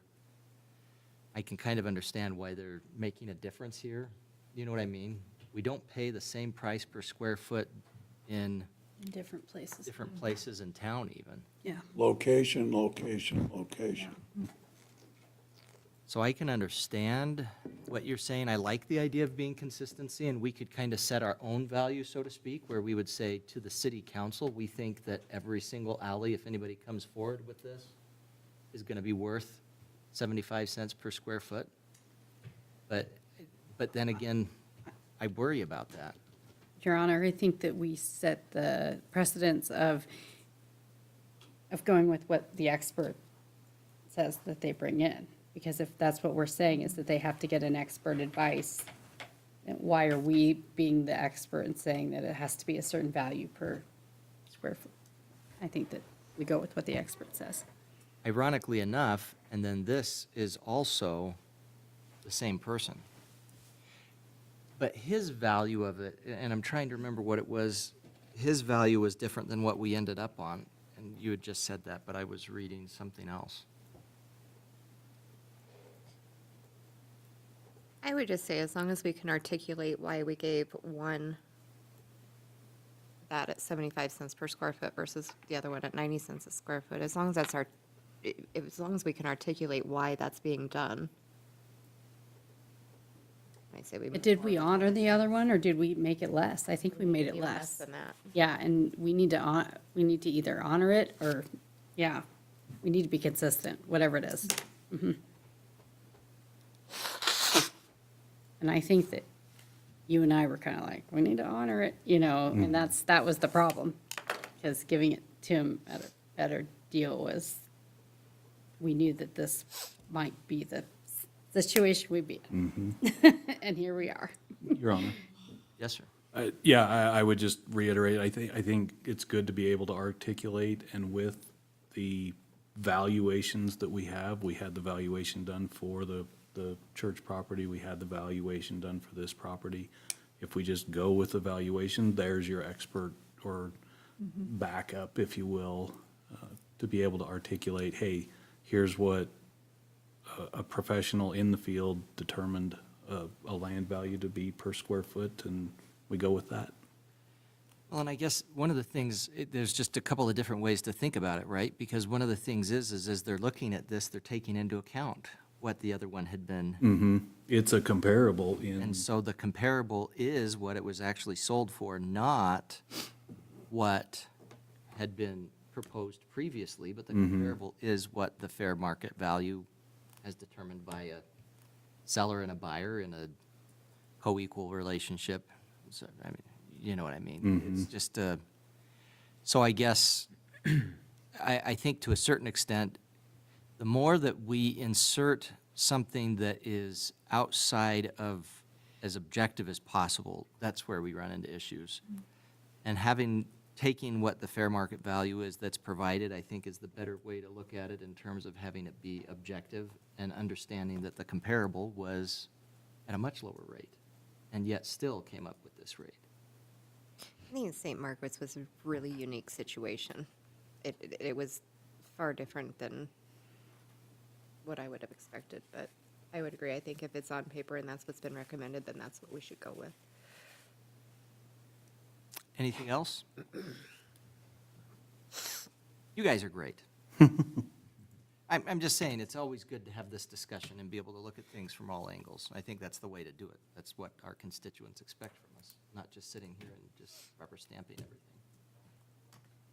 Well, and the thing is, Your Honor, we're by no means experts at this, and I think that we should probably go with what the expert recommends. Right. And I think, like you were saying, Councilman Carr, the comparable is what had been done previously, and they came up with this. So. Okay, any other discussion? All in favor, say aye. Aye. Aye. Aye. Any opposed, say nay. Motion passes.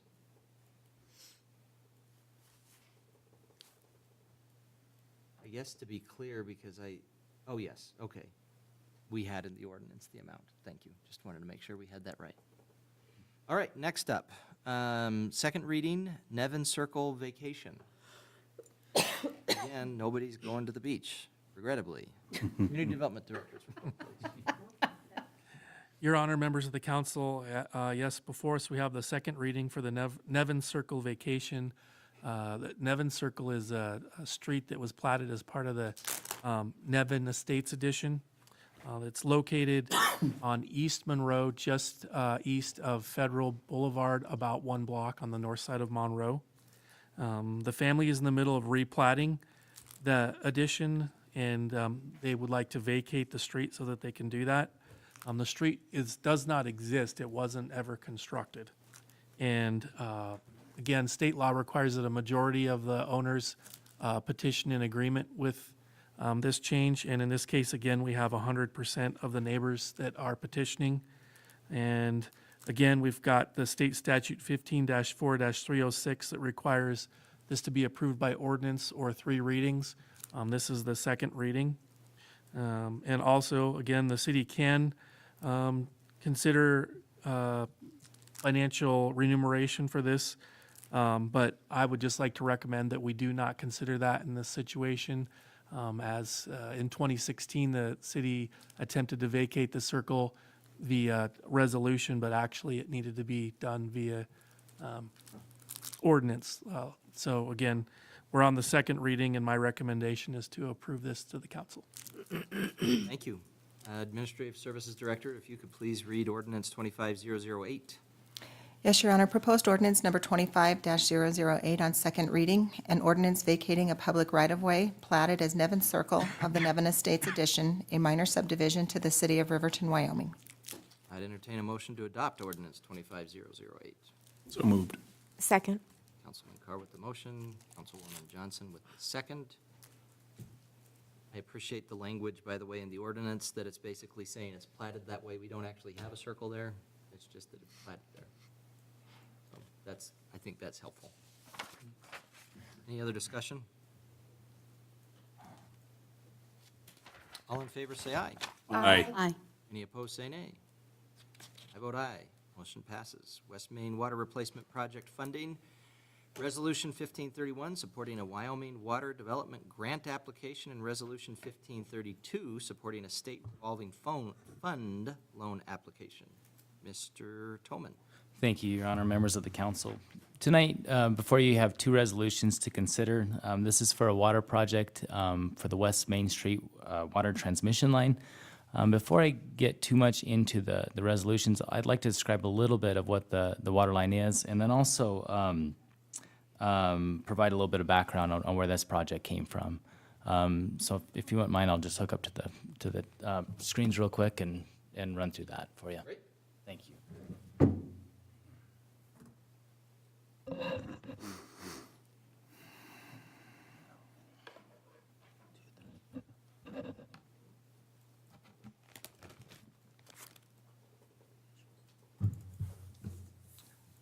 Your Honor.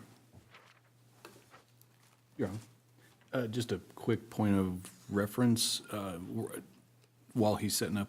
Are we gonna need two motions for two separate resolutions, or can we do just? Okay. We'll do them separately, but we're going to have them read the resolutions by title. Title only, okay. Kind of together. Thanks. Save us a little bit of time. Do you want better, Scott? No, thank you. Thank you, members of the council. Just really briefly, this line came about in a study that was done for the city on the West Water Master Plan study. So in the master plan, really the premise of that master plan was to put this project at the forefront, as WIDOT will be repaving Main Street in 2 years. So what this line does is I've pulled up a kind of a map of the city with all the water and sewer lines in there. There is so I'll highlight the kind of the extent of this project. It would go from basically on the west side, the canal at the WIDOT, or say just south of the cemetery, and then all the way to just below Main Street. And then I'll just quickly, this will fly through the project and I'll kind of show you what everything's involved with this. But as you start the project at the WIDOT shop, then there's a cast iron 8-inch line currently in the Main Street. This will turn into a 12-inch line, which will also be covered under water development funds at 50%. And then as you kind of go through there, there's 4-inch lines going off either spot until you get to Hill Street. And Hill Street, there's another line that comes in to play. It's more in the CWC lot, and that's a cast iron line which turns into a steel line that was put in 1962. And then that steel line comes up, goes down Park Street, comes back into the right-of-way, and then comes up kind of by the Maverick area where there was multiple breaks in that spot. And then as you go past Maverick, there was multiple spots where it only feeds the side streets in about 1 or 2 areas where it kind of needs a redundant feed in there. And then as this red line comes up on the right, that's a transite line that'll get replaced with this project. And then go back to the steel line, back to a transite line, come in below the hill, and then tie this project in just below the hill on 3rd Street, where there's not a lot of redundant supply and there's not a lot of fire hydrants that are adequately fed through the line. So the entirety of this project brings in almost 3 different projects. The first one was the top project in the Water Master Plan, but given the nature of the WIDOT project, this is kind of the time to do these projects. The first one is from Hill Street all the way to 3rd Street downtown. The second project then is just taken in, and you can see that had a price of almost $9 million to that project alone. The other one is to take in a portion of Hill Street and then go out to the west of town, kind of to the start of the WIDOT project. That had a price of just over almost $3 million, for a total of those two for $11 million. But combining the two and then pulling off some things that don't need to happen right now, staff came up, along with our consultant from W.H. Smith, came up with a total of $10.4 million for this entirety of this project. And why that's a lot, we did put into, tonight we'd like to look for funding, one at 50% funding through Wyoming Water Development. So that project, there's no application fee required with a resolution. Then city staff can then work and put in that application. That's due September 1st. The second application is to Wyoming SRF funds. It's a loan and a grant administered through the State Land Investment, the Office of State Lands Investment, or OSLI. That's will come with a grant amount of 22.3% of the entire loan, and the remaining would be a loan administered to the city. That loan could come in a 20 or 30-year term with 0% interest, and we've already been guaranteed the 0% interest on that. So once, all in all, with all the funding considered, only $4 million would be the responsibility of the city in the end. That could be amortized out over a 20 or 30-year life of that 0% interest. I can't really call it a loan, but it is 0% interest. So there's no penalty for paying this off early, and then there's also funds that we've saved and set aside in the water fund to help supplement some of this as well. So I'll take any questions, and I can appreciate the chance to look at that as well. Thank you, Mr. Tillman.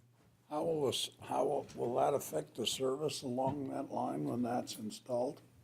Or how are we going to alleviate service problems? Yeah, Mr. Chair, Your Honor, two things that will help, and what I would need to point out as well is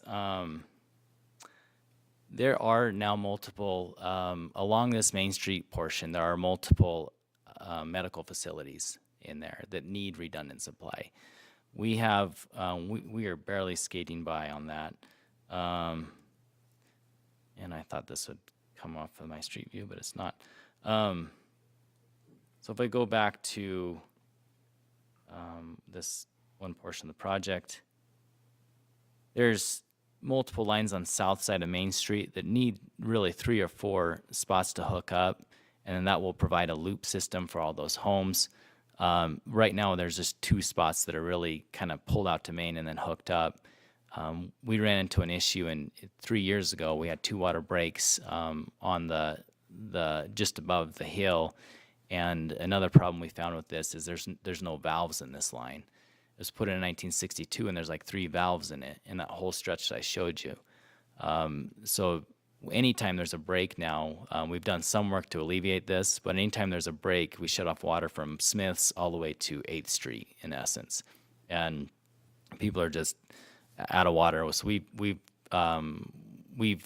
given notice to almost over 70 people, plus businesses, plus radiology clinic there, plus other medical facilities there on Main Street. So does that answer your question? I'm sorry. No. Okay.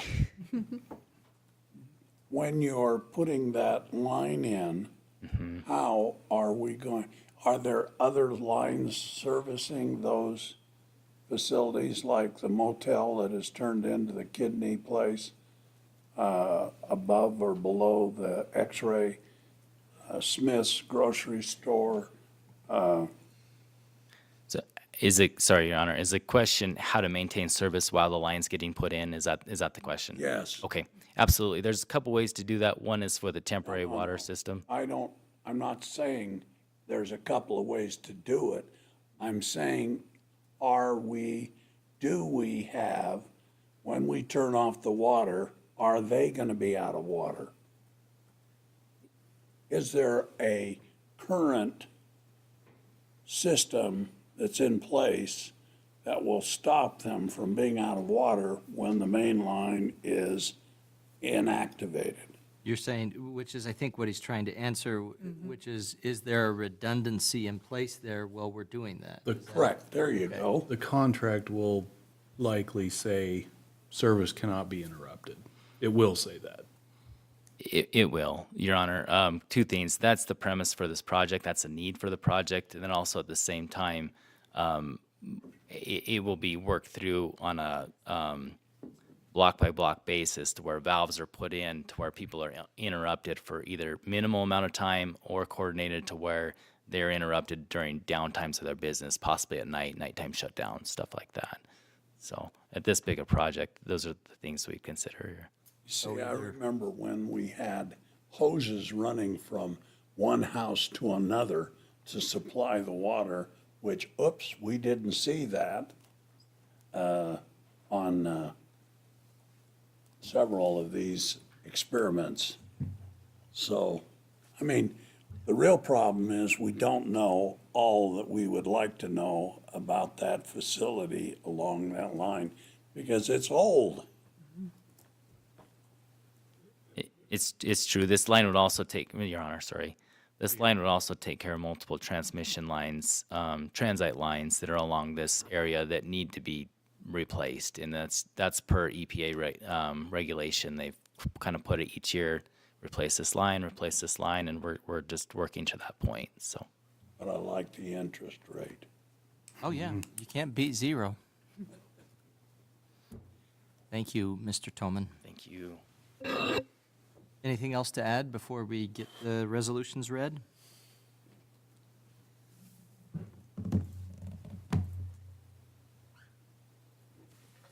Mr. Toman, anything else to add before we get the? Oh, I'm so sorry. Okay. At this point, I don't believe so. If there's any particular questions, I'll be happy to answer them. So I appreciate the consideration of this. Thank you. Thank you. Ms. Harris, could you read Resolutions 1531 and 1532 by title only? Yes, Your Honor. Proposed Resolution Number 1531, a resolution authorizing submission of an application to the State Loan and Investment Board for a loan through the State Revolving Fund on behalf of the governing body for the City of Riverton, Wyoming. Proposed Resolution Number 1532, a resolution of the governing body of the City of Riverton supporting a Level 3 application through the Wyoming Water Development Commission. All right, I'd entertain a motion to adopt Resolution 1531 first. So moved. Second. Motion by Councilman Larson, second by Councilwoman Borders. Any discussion on that resolution? All in favor, say aye. Aye. Aye. Any opposed, say nay. I vote aye. Motion passes. Let's go on to 1532. Do we have a motion to adopt Resolution 1532? So moved. Second. Councilwoman Borders with the motion, Councilman Carr with the second. Any discussion? All in favor, say aye. Aye. Aye. Aye. Any opposed, say nay. I vote aye. Motion passes. Thank you for your hard work on that. Thank you very Well much. done. Council. Appreciate it. That's great. Very forward-thinking. We're all about forward-thinking tonight. Thank you. All right, year-end financial report. Your Honor, do you mind if I provide my report from my seat, or would you like me to Feel free. approach? Feel free. So hard to believe that we're already through another fiscal year. So I'm just going to go through page by page about our budget outcome for the year. The information has also been provided in your packet, so you're welcome to follow along if you would like. The total general fund budget is $13.7 million, and this fund makes up approximately 28% of the fiscal year 25 budget and is the largest budget within the city. At the close of the fourth quarter, the general fund reflected a positive balance of $1.7 million in revenues over expenditures. Sales and use tax revenues were $204,000 over projections. Notable revenues exceeding projections also include property tax, which had exceeded our annual projections by 17%, which is $81,000. Our Rocky Mountain Power franchise fees exceeded our annual projections by 31% for a dollar amount of $166,539. And our parimutuel commissions exceeded our annual projections by $67,879. Additionally, we earned an unbudgeted interest on investments of $128,471. One area that did come in significantly below budget was for the Fremont County School District Number 25 SRO program, only reaching 11% of our projections, resulting in a $303,000 shortfall. However, overall, we came out pretty well ahead. On the expenditure side of the budget, all of the operating cost centers are at or below their budget limits for this period with the approval of the June 24th budget amendment resolution. Lastly, you'll notice the capital outlay budget is only at 30% of its projected $5.7 million budget. Unspent capital includes a $1.09 million in facility upgrades and improvements for the City Hall HVAC project, $687,470 for the Willow Creek Elementary Safe Route to School project, $186,000 in savings from the Webwood Stormwater project, and $103,800 in police department vehicles. All of the above projects that I just listed, with the exception of the Webwood Stormwater project, were carried over into this year's budget, the fiscal year 26 budget. So we did save $186,000 from Webwood. The police department vehicles, we had also budgeted for a PD transport van, which we were able to get the bids on. It just didn't come in before the close of the fiscal year. So we should be seeing that coming in shortly. Also, staff budgeted $1.8 million for a city park improvement project. However, we were unsuccessful in securing the grant to help offset those costs, so that project did not occur as well. Does anyone have any questions regarding the general fund before I move on? Okay. The enterprise funds obviously are our water, sewer, and sanitation funds, and they resemble traditional business models because they work on a fee-for-service type of a model. The annual budget for the water fund is $4.9 million.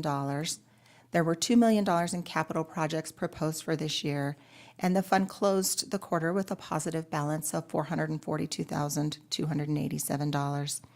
This budget was approved with a transfer of cash of $346,000 to cover capital projects.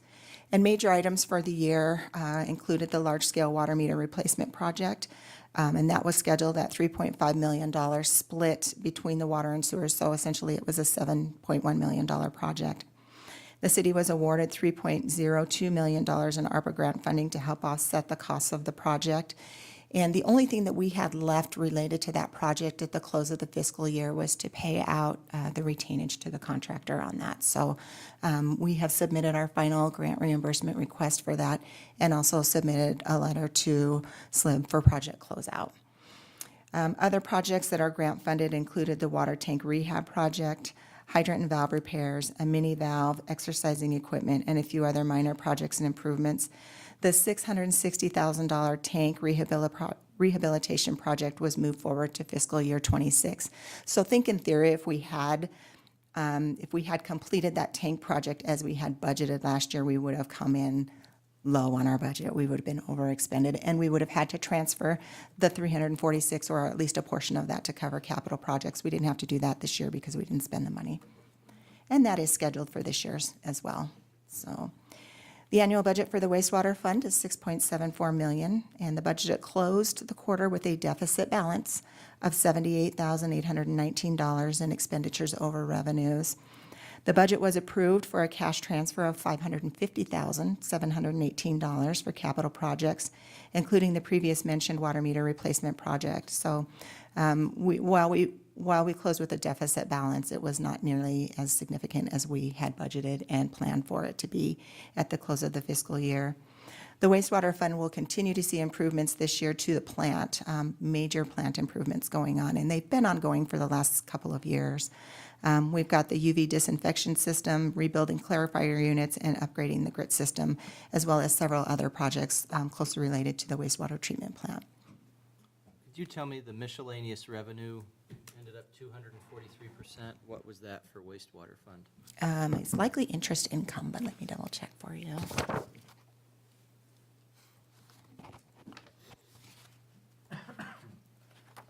Yeah, 19.5 to 47.4.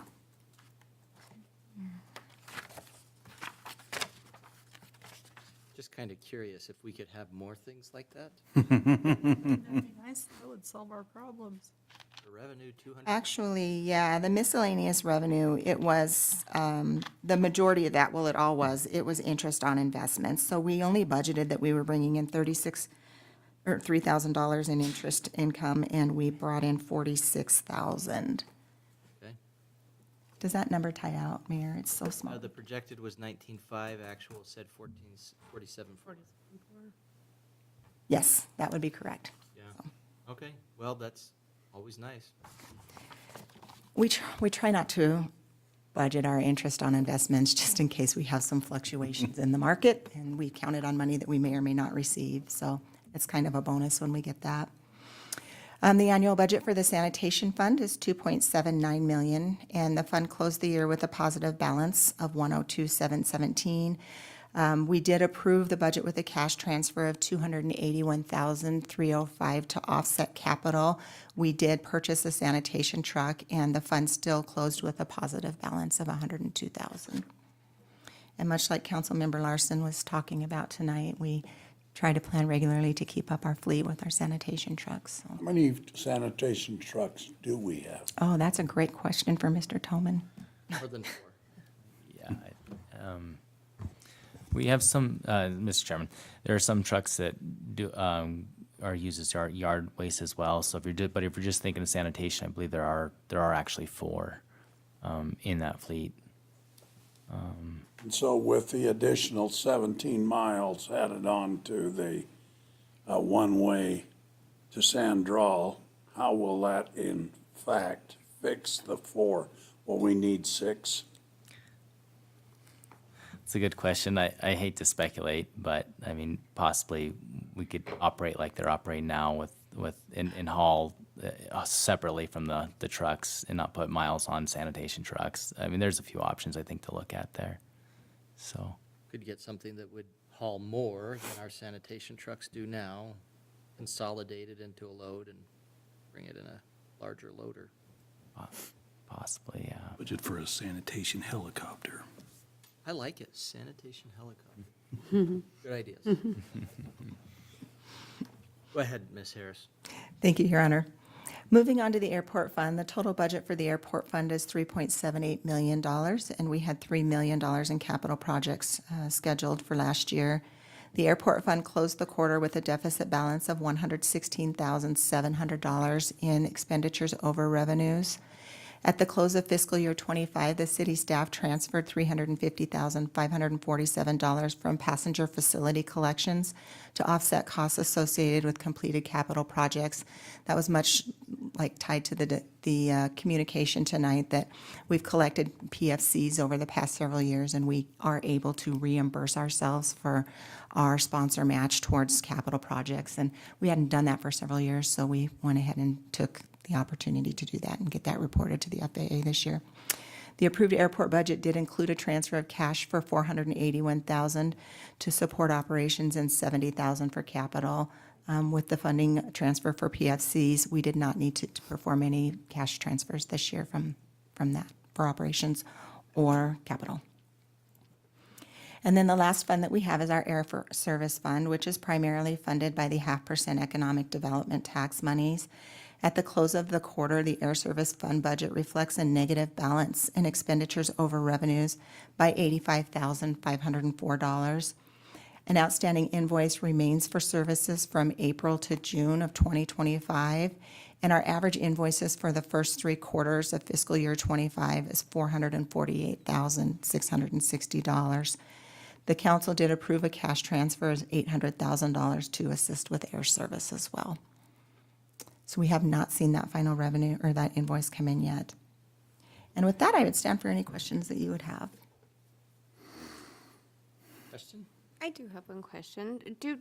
Just because I don't see it on here as a revenue, do we charge for advertisement locally up at the airport?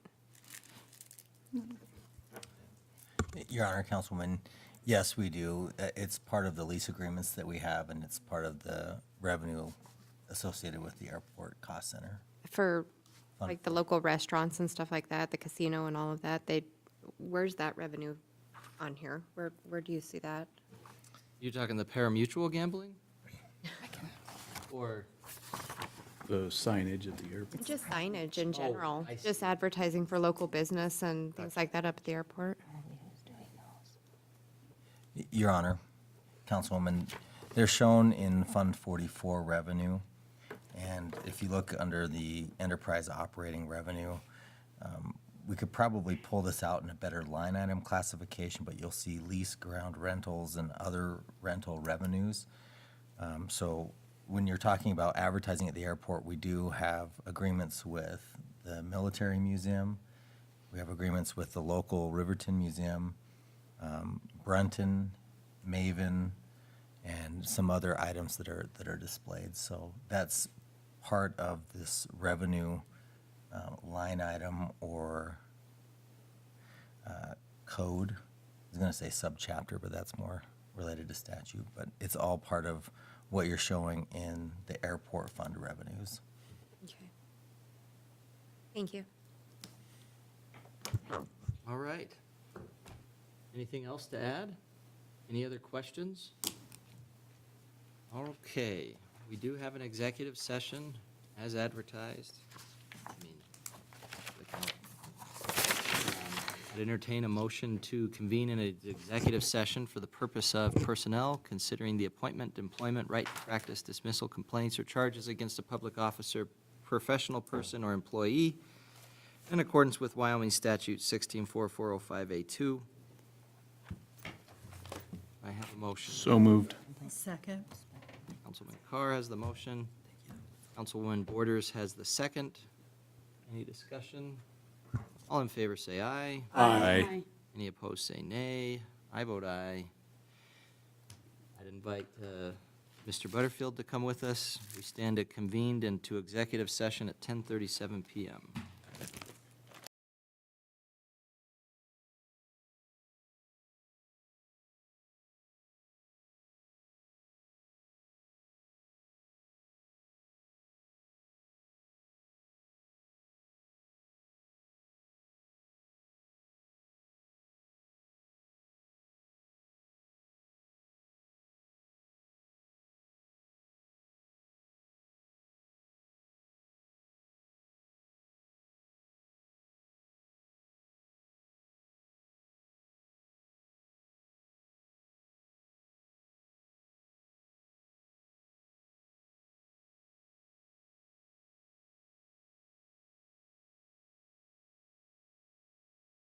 Councilwoman Borders. All in favor, say aye. Aye. Aye. Any opposed, say nay. I vote aye. Motion passes. We are reconvened into regular session at 11:18 PM. Not the latest meeting we've ever had. I entertain a motion to adjourn the regular council meeting. So moved. Second. Councilwoman Borders with the motion, Councilwoman Johnson with the second. Any other discussion? All in favor, say aye. Aye.